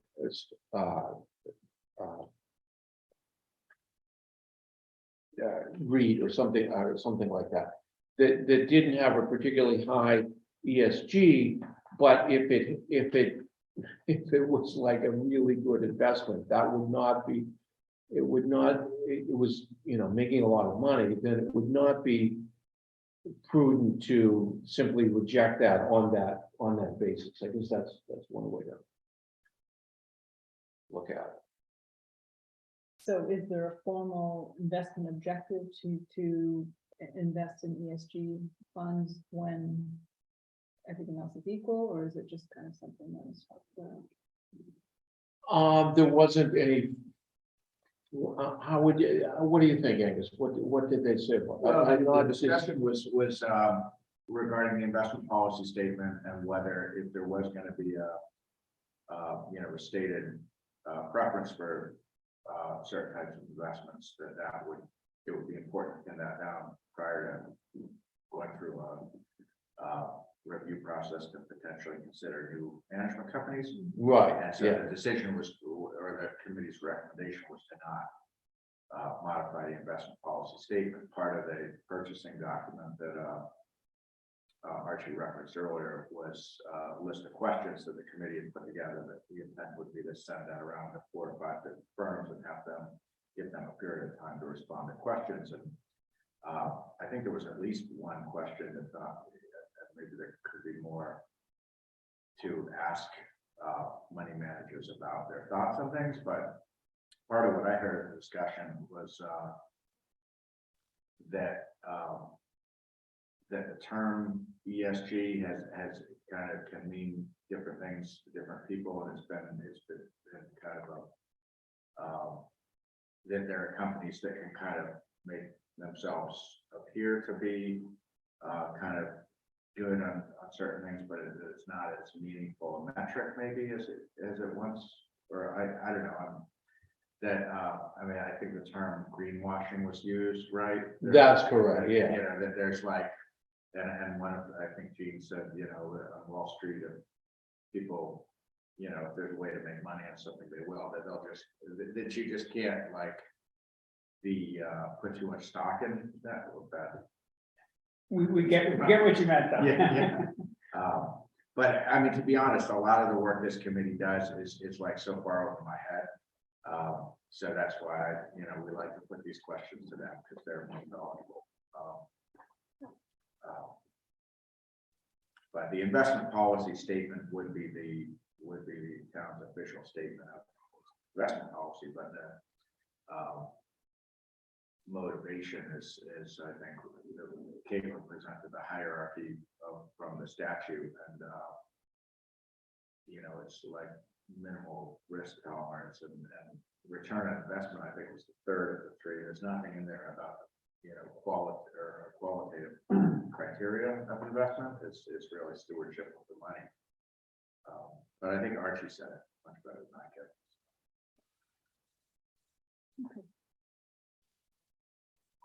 Lark, by the way, was not present for the meeting. He was, I think he was up in Maine. Yeah. So. The rest of the committee was present, but Lark was there.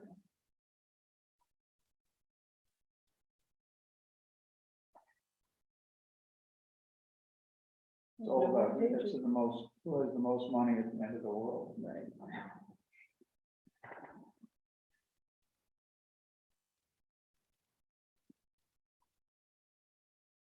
Thanks, Archie. Toys, not mine.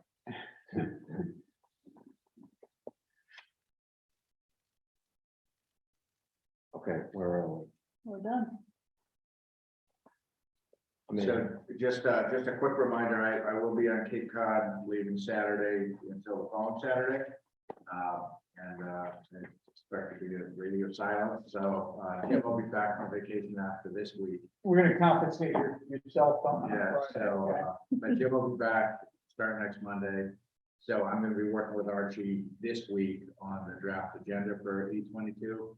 It won't be posted till next week. He'll work with Jim to get it over the finish line. But if there's anything that hasn't already come up tonight that anyone wants on for the next meeting 2 weeks from tonight, give them no idea when. so at yesterday, Angus, Bruce Tar was talking to us, and he wants to come in and tell us about what DOT said to him about potential what truck warning signals that DOT has actually, basically, that, I don't know if he told you or not. I don't know. So this is good. So basically, for the Roxville group, DOT agrees with us. They want to do some warning things, and they have some designs for it, and they're all on board with doing this. They don't want to have another repair job either. And Bruce was a little bit confusing, saying that the Haverhill Historical Commission has some oversight over this, but ultimately they don't. He said they do, but they don't. And so we want to, if we could I think what he was driving at is somehow if we could sort of get the city of Haverhill to work with us and sort of and get the historical commission not to make a big giant fuss, then everything will go. He said that DOT wants to do all this. They just don't want to have a battle with the Haverhill Historical Commission. I don't know how this commission has so much So it's a but historic they district do. commission. So it is a regulatory commission. So they actually have a posted meeting this Wednesday evening. And I have the agenda. I can send it to Really? you guys. Yeah. Yeah. Which rings a bell, because I think it was Rep. Mira who said, with Wednesdays, so they typically not Wednesdays. The only item on their agenda is the approval minutes from their last meeting. That's it. So That sounds like that's my kind of meeting. So I wonder what the agenda was for the prior. Preparation of the agenda for the next agenda. I did get our assistant town clerk used to work in Haverhill. She was able to track down for me both an email address and a phone number of the chair of the Rocks Village Historic District Commission. So I have that information. I can reach out to that person, or if one of you wants to, I can share the information. But just to start a dialogue, I had it on my list to call. I just haven't yet. But they're meeting Wednesday night, so it'd be great to touch base with that person before that meeting. Ideally. I would give them a call. Do you want to? If you got the person. Yeah, I've got it written down right on my desk. Rebecca tracked that down for me. Okay. And actually, I actually have it probably in my drafts. outbox to send you guys the agenda. Yeah, here it is. And I just never hit send because it was right around when you posted affordable housing trust Wednesday. But yes, it was all queued up right when so now it's in your inbox. It's the agenda. It's not the contact info, but I have that on my desk. All right, send it to me tomorrow morning. Here it is.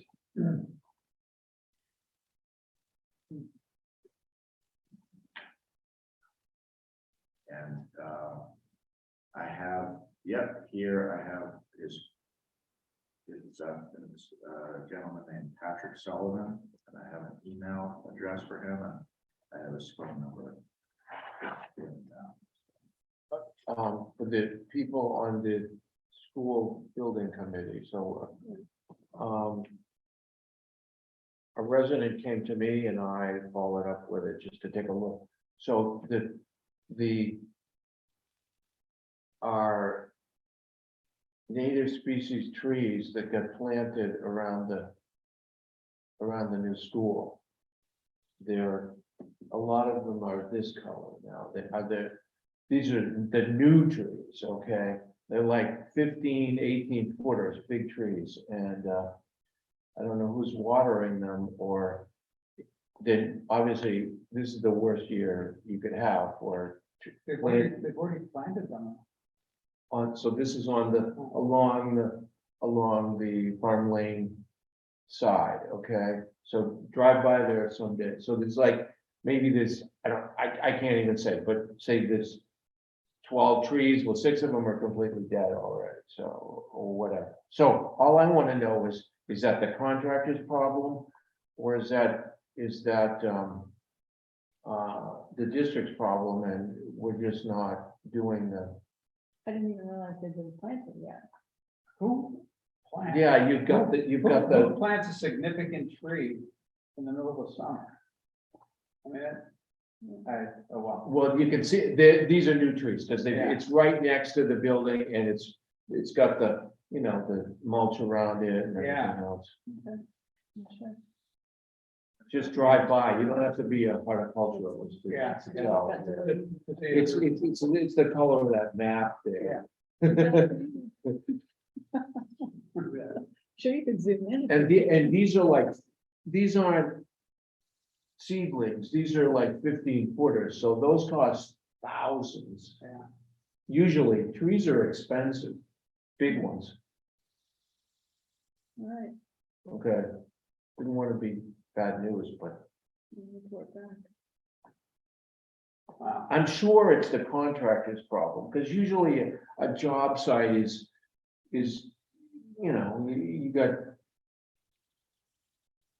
you got a punch list at the end of things, and if things aren't good, they have to make good on them, but hopefully the trees are not signed off on as All the right. district problem at this point. Sounds like they've gone into permanent dormancy though. Yeah, that's a good. Motion to adjourn, Second. all those in favor, aye. Aye.